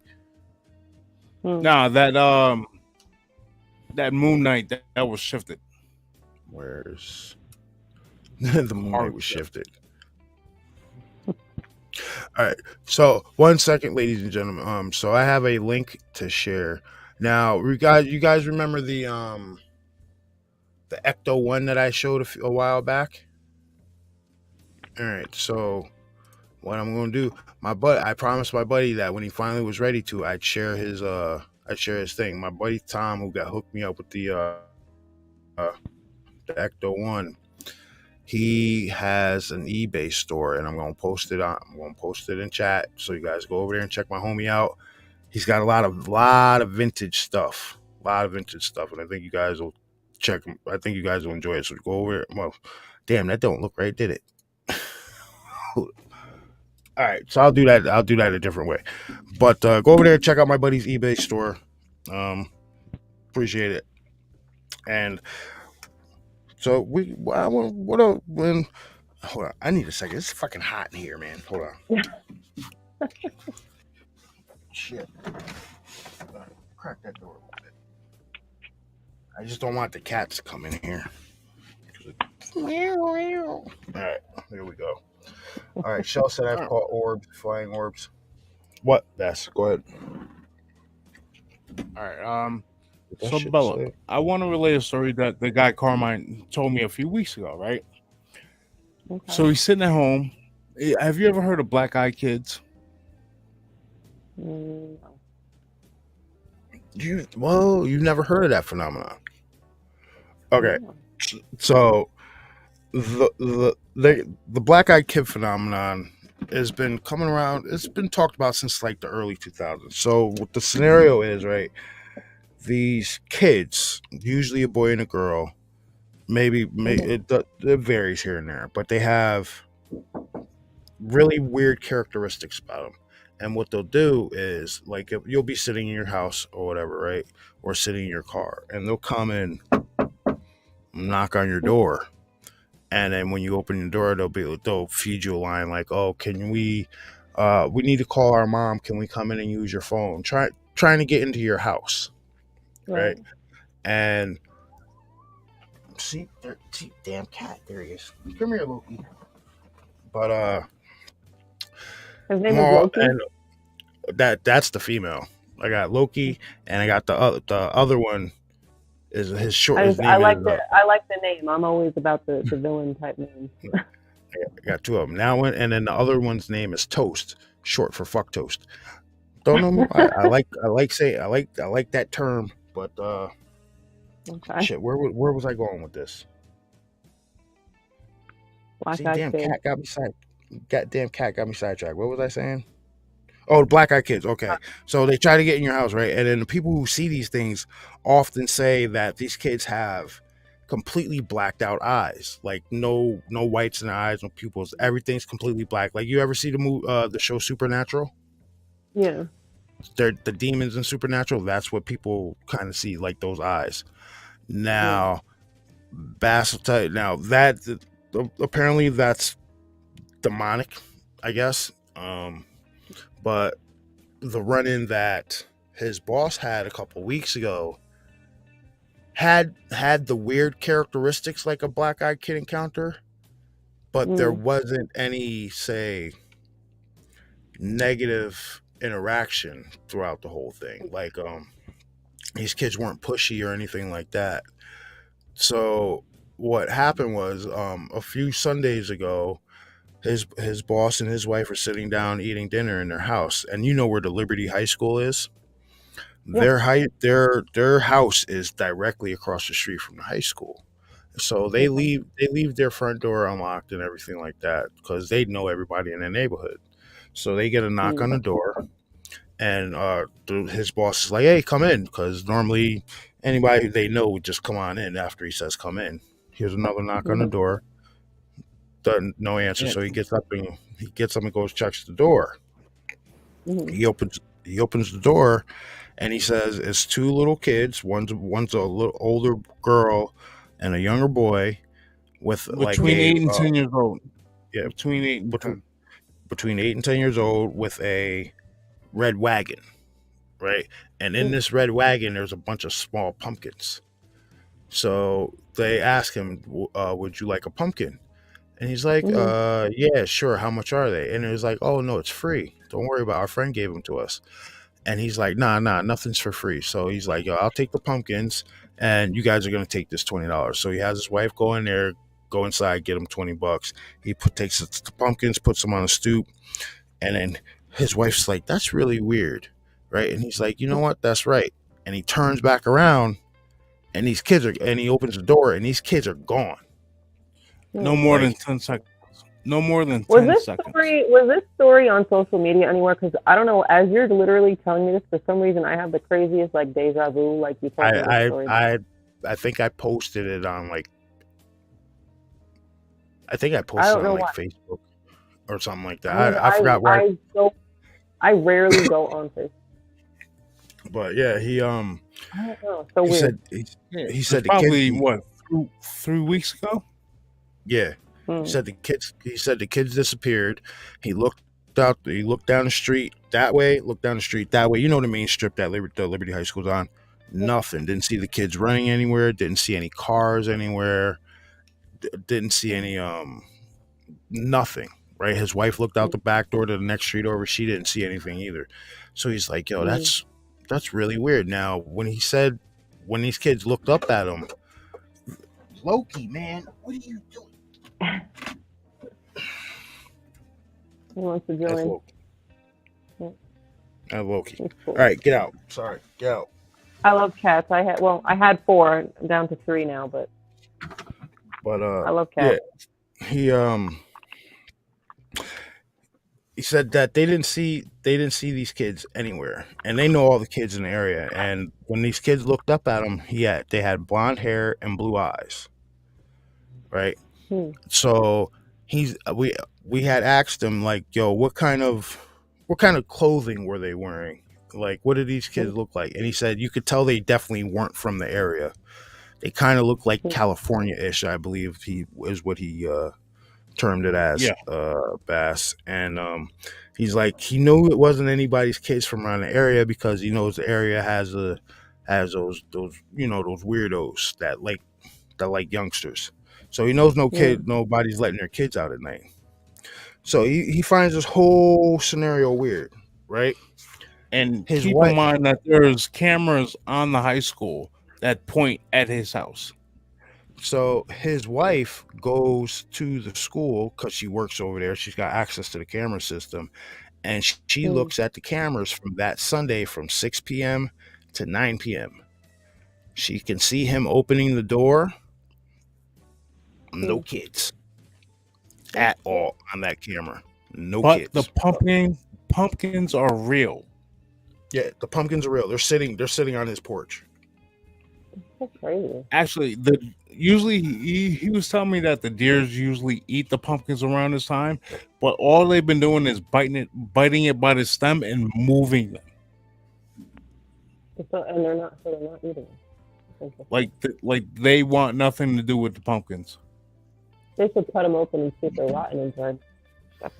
He doesn't want to touch them. Weird, yeah. I mean, I understand that, but it makes me say, They got to be rotten inside, which would be even crazier to me. Dude, and he was telling me the other day about a strange square in his backyard. What? See, I'm just now hearing this. What? A strange square. Like, not square, like rectangle in his backyard. Now, like, you know how we get like the light coating of snow around here? Mm-hmm. There's this one spot in his backyard where, like, let's say it's doing that, where a perfect rectangle does not get snow on it. And during the summertime, like, that one patch of grass is like, everything else is green, but that's like yellow. I get like this idea of like radioactive, like heat or something that, like, when the snow falls on it, automatically. I asked him, I was like, do you have like a septic tank or something back there, or like something? He's like, nah, not that. It's nowhere near anything. Wow. He said the first snow that we get, he's gonna take a picture of it because he knows it's gonna show up like clockwork, and he's gonna give it to me. It's like a perfect rectangle. It's like a 5 foot by 6 foot rectangle. Fairy circle. You laugh at that, but there's a whole fae folk thing that's a whole different ball of worms. See right there, Mr. Chaos Theory Production said fae folk. That's why it probably is fae folk stuff. You know, the damn pumpkins too. The pumpkins, the kids, that might be fae folk stuff, dude. Honestly. Dude, and he went around and asked his neighbors, did anybody see these kids? Because a lot of them have like the cameras and shit on their house or whatever. This area is kind of like a ritzy area. Nobody seen anything. Nobody got anything on camera. They didn't catch these kids on camera from the high school that looks directly at this house. Duty Bird asks, does it shimmer? That'd be a good question to ask him. So Belly G, when you gonna start the channel, man, so you can come on and bullshit with everybody like us? What am I gonna what? When you gonna start a channel? God damn it! Come on. The channel I'm thinking of starting isn't necessarily like this. It's more in the spiritual realm of stuff. If you have a YouTube account, you have a channel. All you got to do is add content. I'm serious. If you have a YouTube account, you already have a channel. That's fine. You can take it whatever direction you want. Yeah. No, I don't know. Because for me, like I've been learning and doing like life coaching stuff, and like the thing that I want to do because of how I am, like with psychic senses, is just like tying in that spirituality and energy work in with life coaching, and like tie it all completely in together. I don't know if I'm really going to do it. It's a lot of work. Like right now, I know I'd like to. I've thought about it plenty, but it's a matter of just dedicating myself to it. Like I know you know, how much time did it take you to really think through before you actually even opened up the channel and like did it? Like 24 hours. Okay, well, I was thinking about it differently, but like 24 hours. Yeah. Yes. So you just thought, well, you know what? I'm gonna freaking start like a channel and. Well, it's because at my jobs I ended up being known as like the paranormal guy, the UFO guy, and people were like, yo, I saw this stuff and I'm interested in this. So I was like, you know what? Everybody likes telling me their stories at work. Why don't I just sit down and ask them a few questions about it? Because I'm always asking when they tell me it, I'm asking them questions anyway. So the first one I did, I sat down with a coworker and I hit record on a voice recorder on my phone and recorded like a 20-minute interview. That shit is fun. And yes, Callie, I said I don't believe in blood sucking vampires. Energy vampires, that type of stuff, that's a completely different thing. Blood sucking, like those guys, no. I mean, there might be a few in chat watching. If there is, sorry to offend you, but I don't believe it. You know what I mean? Just we hear the story. I don't know. Now the Fae folk shit, that's a completely different beast. Because the Fae folk can be tied into just about everything. Bigfoot, Sasquatch, Dogmen, UFOs, all that shit. Right? So yeah, blood-sucking vampires, they don't exist. So when you guys bring me some damn vampire fangs, you might have some people that are under a psychosis that believe they're vampires. Yeah, now, that's true. If you guys want to talk about like some face stuff, right? Go back. You got to go back and check the Dark Woods interview. A couple of them that he was catching Fae folk and all that stuff. Yeah, Dark Woods is a cool ass dude that we interviewed twice on the show, and he's got some pretty great evidence. Like actually during the what was it, the second live stream we did, the second interview we did with him, Bass? When he had the campfire going, he had that shit creeping up on him in the back of the screen, and I didn't say, I saw the eye shine and didn't say anything because I didn't think twice about it. He had he had a fucking creature coming up behind him, and we didn't say anything because I didn't realize it was a damn creature. Weird stuff.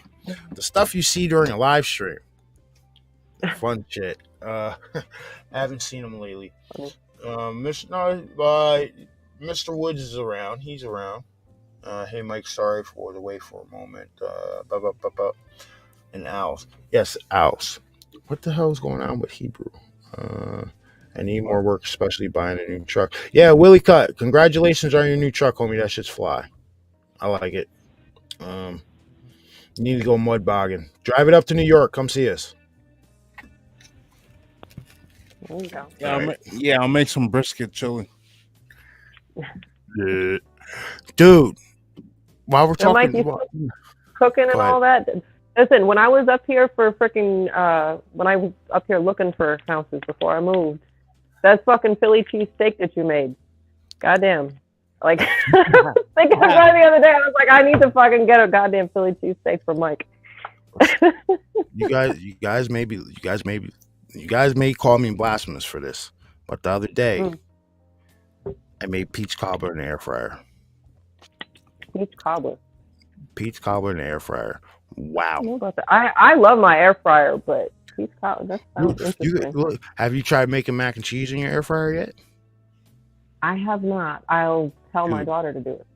It's easy. She's the cook, so I'll tell her to do it. That shit is easier than making it on the stove. I'll tell you that. The only thing you need the stove for is to boil the pasta. That's it. I cook brisket in an air fryer. 2 hours. That sounds good because I haven't had freaking brisket in a long time. Now I'm freaking getting hungry. Goddamn. Should I did what I made burnt ends? I made rib belly burnt ends last night. What? What the hell did you just say? Pork rib belly burnt ends. That's not what it sounded like. I didn't know what the hell he said. That sounded completely different, dude. I don't know what the I was taking my face away from the mic. That sounds... rib belly burnt ends. Rib belly burnt ends. You need to get your face back on the damn camera. You've been off camera for like an hour. Dude, he does that to me every show. He'll be on camera for like 5 minutes and he just turns off his camera. Yeah. He's like, oh, they don't need to see me. When they're looking at you, they see me. Go fuck yourself. He's a phantom. Yeah. He's like, oh, when they're looking at you, they see me. No, they're not, because my beard is way better, dude. And I got the better background. I'm a ghost. I'm starting up an action figure collection. I know I'm geeky, but whatever. I got like 8 different variations of Red Hood back here, dude. It's fucking awesome. And I'm getting more. You have any Star Wars stuff? I like Star Wars. I got a Mando bust that I painted up there. Okay. I 3D printed, but I mostly got Deadpool shit, and Red Hood stuff. Honestly. Okay. Cool. Yeah. And all of it's from GameStop on a discount because I'm a cheap fuck. I'm cheap as hell. I was in GameStop with Anthony, I don't know, 2 or 3 days ago, and I always look at their stuff, and I almost bought this Grogu thing because I love Grogu. I'm sorry, like little Yoda. I'm sorry, yep. Love him, but I held back from it. I was like, no, I need to not buy it. Like once a week, I'll go through GameStop and I'll look around and see if they got any discount stuff. You know how much I paid for this nice Deadpool shirt? Goose egg. Why? $0. Because I had a $5 discount and it was a $5 shirt. You got to catch them on the right days. So I'm like, all right, dude, yeah, I'll take it. He's like, yo, you want to use your discount? I'm like, yeah, sure. How much it gonna cost me? He's like, yo, it's free. I'm like, what? Give me that damn shirt. What are you doing? All right. He was at Planet Anime and CMO. Oh, you guys, we did because we haven't been on the show since last week. Comic-Con was fun. A lot more people than I like. I'll tell you that. Was it at Jacob Javits? Yeah, it was at Jacob Javits. It was. Okay, because I remember when we talked, you weren't sure, but I was pretty certain it probably had to be. No, yeah, it was at Jacob. I'm not gonna lie to you. We got in there within like 40 minutes of walking around. Truth is, like, I gotta get outside.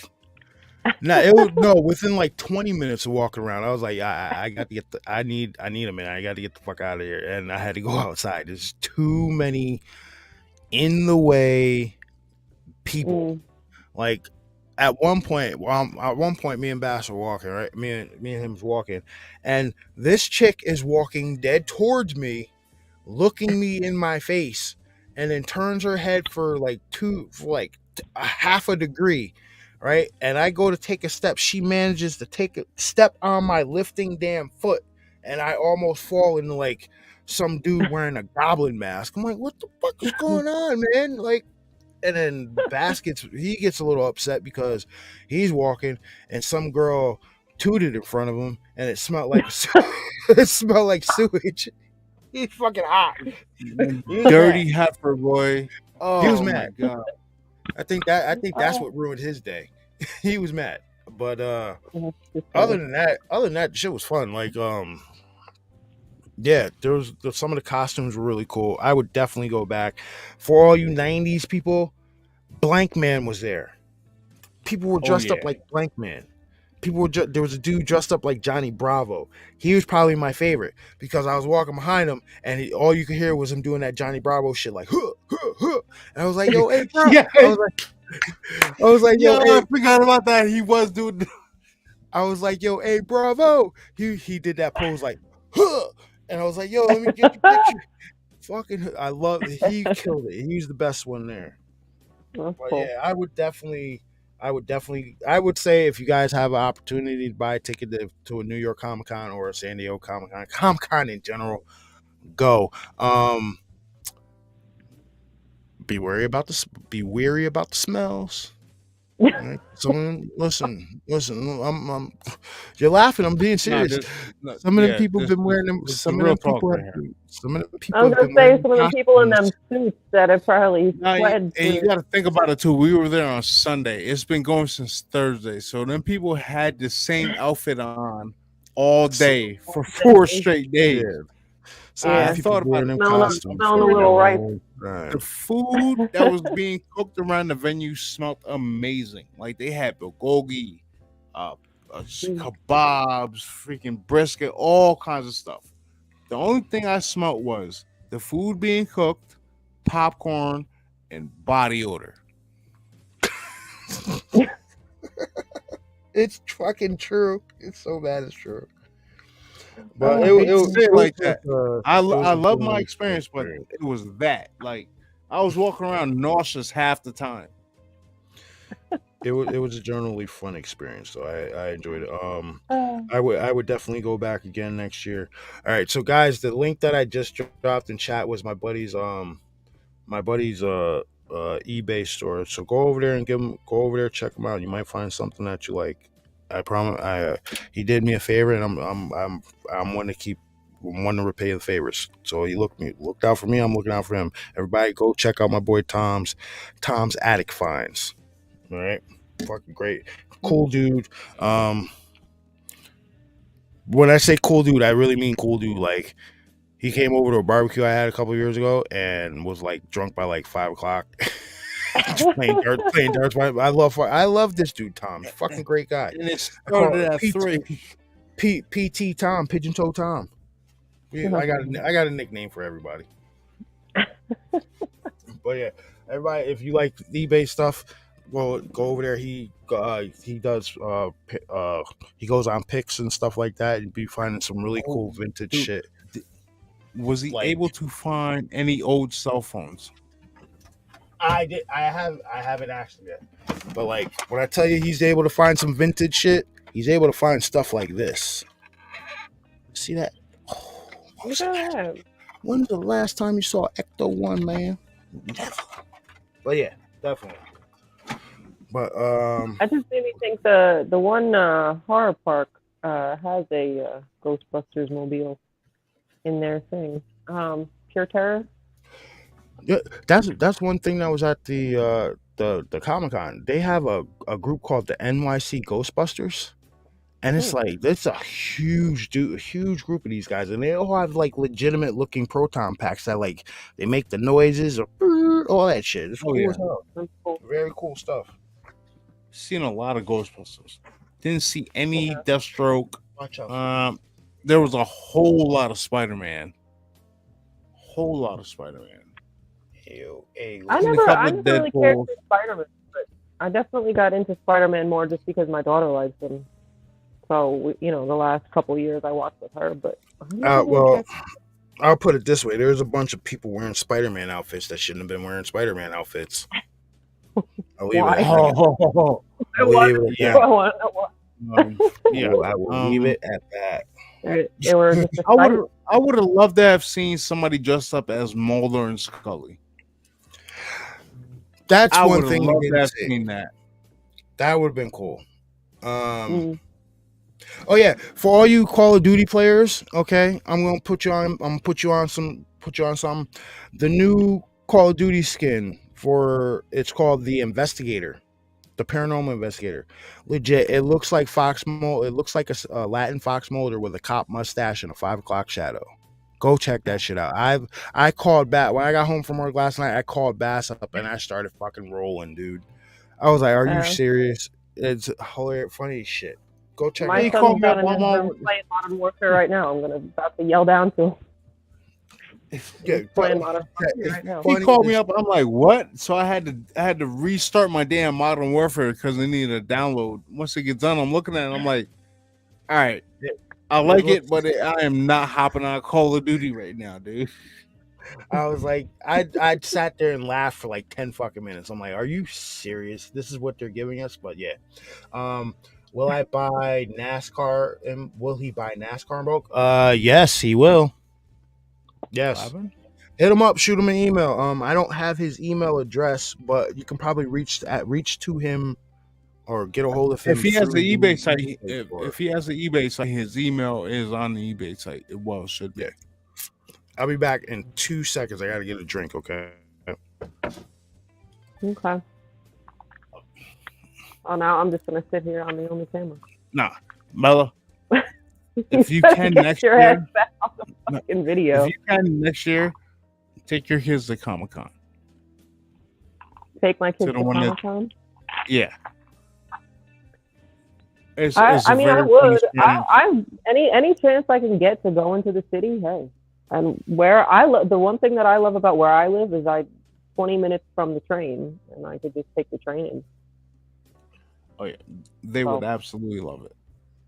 No. Just tell them to be warned about rude people.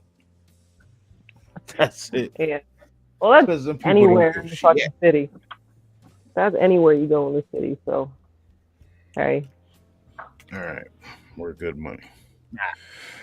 All right. Now, you know what? Honestly, one of my favorite things to do is just like, I haven't done it in a while. Just go down to the city and people watch. People watch.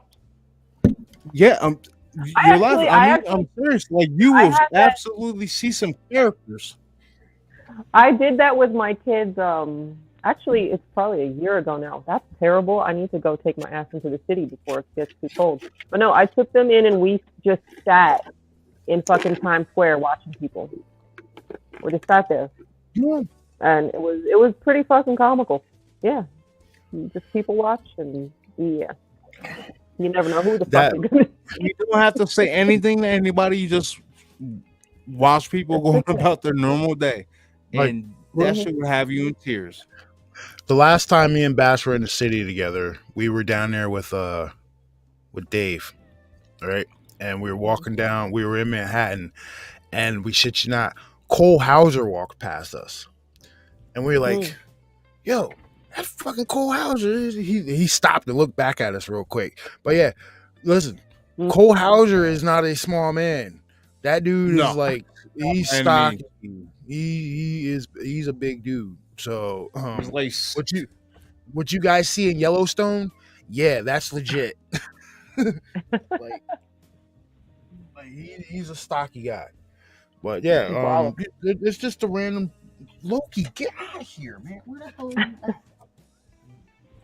Come on, out, bye. Thank you. Big part of the show. No. She wants more food, and I've done fed her like 3 times today. She can go away. That sounds like my one cat. Bryce said, "Go watch people at Walmart." Well, we already know going to Walmart. Go watch people at Walmart. Yo, Bryce, go watch people at Walmart and tell me aliens aren't among us. Yeah. Go watch people in a big city and tell me aliens ain't among us. Shit, do you go stand on Broadway in Monticello for 5 minutes? You'll see aliens are among us. Shit.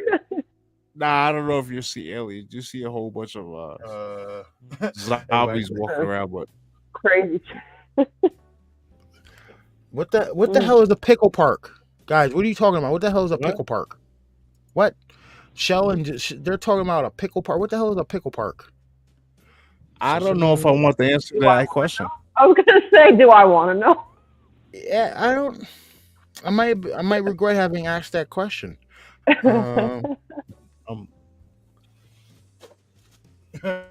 Fly to Paris, get on the subway, check back for me, and tell me what you've experienced. Some weird smelly people eating baguettes. I'm sorry. I shouldn't have said that. That's fucked up. Crepes. Eating crepes. Eating crepes. Walmart on a full moon night. Oh Lord. Listen. Walmart at 6:30 in the morning. I once had my goddaughter had an experience in the fucking Monticello Walmart. She went in to use the fucking bathroom and she came out mortified. She was like, there was a lady standing in the middle of the room with her pants down. She wasn't in a stall. Like, what? She was like, no. And I was like, well, did you even use the bathroom? Because, you know, I wasn't standing right outside the bathroom waiting for her. I was like down in one of the aisles. And she comes back and she was like, no. Like, what? Savage. She's like, no, she was not in the stall. She was like, she was in the middle of the room with her pants down. She was like, I didn't wait to see if like she was about to squat and pee in the middle of the room. I just ran. I was like, okay. I'll never forget that. She was like mortified. What did I say, Bass? Take the warning labels off of everything. It should have worked itself out in about a year. Mm-hmm. Oh my God. Don't drink the battery acid. Like, why do we have freaking signs like that? I'm sorry. You know why we have signs like that? Because dumbass TikTok challenges. That's why. When I come to power, no more warning labels. Okay, the shit is gonna work itself out. No more warning labels. I give it less than a year. It should have worked itself out in about 7 months, and we will all be good. All the people who actually use your brain will all be fine. 6-7 months when I come to power. Oh, hey, come on. That's too funny. folks don't use deodorant in pairs anyway. Yeah, I've heard that. I don't think I want to visit Paris. Honestly, is it just a? I'm not saying it's not saying it to be. I'm not saying it to be a dick, but is there just a prevailing cloud of funk over Paris? If that's the case, like, is it like that? Is it that Jerry Seinfeld BO episode? You know what I mean? When that shit got stuck in his beard. I gotta say, I've been to Paris and no. It didn't. No, it didn't smell? like strange smells. No. It's not that I can remember anything. Yeah, no. There was no. Maybe it was normal. So. Maybe it's just some people. Maybe some people. I was gonna say maybe it's just like traditional. Those traditionalist people. But maybe some of them actually. Who really doesn't wear deodorant? They stepped into the 21st century and started and using white chalky stuff that goes in the armpits. Stank funk BO, it's all that. Yeah. I'm sitting here thinking Paris smells like. You guys ever see that episode of fucking Seinfeld where he's trying to get the BO out of his Beamer? That's what I'm thinking Paris smells like. I think it's just somebody sitting there with their armpits hanging open, hadn't showered in like a week. And it's none of that. So. It's none of what does it smell like? Perfume and baguettes over there or some shit? Perfume and baguettes. What the fuck did I just witness in chat? What? Stank Funk BO, it's on Nasty and Blues. If they are that desperate, I'll give them a free show. They might need Clorox afterwards. So what the fuck is going on in chat, ladies and gentlemen? What am I reading over here? All right, listen. I know it's past midnight. It's 1 o'clock in the morning, but let's keep it a little clean here, ladies and gentlemen. I'm not curbing nothing. It's called an impromptu truth for a reason. I talk the way I talk. All right, but heck, I'm not cute, but I make sure I smell. I'm not cute, but I make sure I smell. Well, I'll put that up on the thing over there. Heck, I'm not cute, but I make sure I smell good. I've only been cute twice, and that's how I got my. That's fucked up. Mickey G, that's awesome. All right. Do we wait? Yeah. All right, guys. I think it's time to end this one before we completely fly off the fucking rails and get ourselves banned or some shit like that. But I would definitely like to say again, thank you, Bella G, for joining us on the show. It was fucking awesome having you here. You are welcome back anytime you want to come on, dude. Seriously, I got more stories, so like, yeah, we can go there. We can do a part 2. That's sign me up. I'm all with it. Yeah, sure. So what else do I want to say over here? I keep telling you guys about a Rumble channel, but I don't even know when the next time we're going to do a Rumble is. But we'll get back to that eventually. But for right now, we're rocking on YouTube. Everybody, don't forget to go over there and subscribe to John Bell's new channel, The Harbinger Report. He just did his first stream tonight. Make sure you go over there, subscribe to his channel. Over here, don't forget to hit that like button. If you like what you heard over here, you'll hit the like button, subscribe. You'll get a little bit more of it. Probably a lot more cursing too. Honestly. And hey, Mickey G, listen, you guys are always welcome.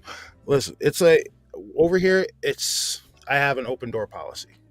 All right. You guys come over here. I'm interested in talking to you guys about your stories and everything like that. I understand everybody likes to have the big researchers on and everything like that, but I think the better stories come from the listeners, because you guys have stuff that nobody has heard yet. Right. Mm-hmm. So, and then you might get asked a question that triggers a memory that you didn't, and it might enlighten something. You get the smoke coming out the ears and everything like that. You get the gray matter going. You know what I mean? Everybody needs a brain work. All the time. Yep. Like everybody needs to get your gray matter going. All right. But hold on. Let me put the Bella. This is directed towards you. Bella, it was great. I'm trying to read. She said it was great meeting you and definitely enjoyed hearing about experience. I hope you come back and also do some collaborations with the fellers. She's from Shell's from like Florida, and she's like fast talk Florida. So that's okay. Thank you for saying. Appreciate it. G. But yeah, you guys in chat, you guys are always welcome over on the channel. Like when we normally do late shows, we'll drop the link in chat and you guys can hop in and fucking shoot the shit with us. We'll talk about wrestling, we'll talk about paranormal. And if you have any stories, you're more than welcome to come on and tell them. Yeah. Like we're not gonna judge you or anything like that. We'll just ask you some questions. Yeah. And maybe we'll maybe asking questions, we'll put together this whole tapestry of a puzzle that is called the paranormal field. You know what I mean? But again, thank you for joining us this evening, guys. And tomorrow's an early football game. Oh, yeah. I'm we gotta drive up to fucking Cairo, New York tomorrow morning. Cairo. Like, are you serious? How far is that? I don't even know where the hell Cairo is. Like, I was gonna say, I know it's so funny. Okay, so since moving back, like people will say different names, and it's like, yeah, I know that name, but I was gone for 15 years. Like, you got to tell me where certain things are. I don't know. Like, I'm still getting reacclimated to the area. Cairo, I have no idea. Yeah, like I don't even know where the I've heard of it. Don't know where that is. But yeah, we're driving up there. My two oldest sons have a playoff game there. So before we leave, I want to tell you guys about my 8-year-old's playoff game and what happened there. So his first ever playoff game, right? So he gets one play before halftime. Like the other team scores runs up to score 21 zip, right, on my son's team. Right before halftime, my son got hit, and I ran, like, it was a fucked up hit too. Like the kid hit the player hit him when he was already out of bounds and shit. So I cursed their coach out. When I ran on the field, I cursed their coach out. I cursed the ref out, and I went over there to him. I thought he was laid out. Turns out he only fucking bent his thumb, right? So I'm like, all right, we're good. So when I walk him back over to the bench, and I'm like, yo, listen, if these kids are gonna play dirty with you, you play dirty with them. Mm-hmm. Get mad, right? And now my 8-year-old, he's got the fucking Napoleon complex. Like his 4-year-old brother is just as big as he is, right? So he gets out there on the field and he fucking goes off, dude. He is in the second half, 7 tackles, caused 2 fumbles, got a fumble recovery, had 2 30-yard runs and 2 8-yard runs as quarterback because he got pissed off because they hit him. They hit him again. I was like, yo, dude, killing it. But yeah, they ended up losing 21-14 because they shut the team down completely in the second half. And the refs were crooked as shit. All right, so my son, they scored a touchdown. They scored the last touchdown, and then the refs are just standing there with the ball. So we're like, yo, what the fuck's going on? What's going on? They called the end of the game. I'm like, what? Or how? What? They just scored a United. What? Yeah, it was a whole shit show because those games normally last about 2 hours. We were off the field within an hour and a half. Well, you know what I mean? So it was kind of sketchy, weird. But whatever. Like, so, but yeah, he went when he hit when Carter gets up and he starts like fucking pumping his arms, that's when all right, he's got his Napoleon shit going on right now. Let him cook. And he went out there and did his thing. So hopefully his older brothers do the same thing tomorrow. So that should be fun. I was the quote unquote photographer for this season of football because I'm not coaching no more, man. I like the kids. I like dealing with the kids. Uh-huh. The parents suck. They suck. They suck. They suck. They suck. They suck. Especially the ones that don't bring their kids to practice. You suck the worst. But I digress. That's all I'm gonna say. But all right. So I think we're gonna end it, guys, because I don't even know what time it's. Fucking 1 o'clock in the morning. Yeah, it's 1 o'clock in the morning. We've been going for what, almost 3 hours. Almost. Yeah. But yeah. So yeah, Bella. Like generally, we will go for like 3 hours on doing a show. So, but yeah, I would love to get you back on to talk about more experiences. Because there was a couple of questions that I missed asking you, but I wrote them down, so we have those for next time. We just gotta iron it out and on a date, and hopefully it's not as far between like when we try to. No, we can figure. Why don't we figure something for like, I don't know, like November. Right, yep, that works. All right, yeah, that works. All right, so everybody, remember to hit that like button on your way out. Bella and Bash just hang out in the lobby until the whole thing ends. You guys remember to hit that like button on the way out. Let's get that algorithm moving and shaking, and we will see you everybody on the next one. What? Go ahead. Hold on. Thank you everyone for joining us, and for new listeners, thank you also. Yep, thank you all the new listeners. Like as you can see, it's pretty chill vibe over here. Welcome to the vibe. All right. So you guys have a good night. We'll see you. You guys have a good night. We will see you on the next one.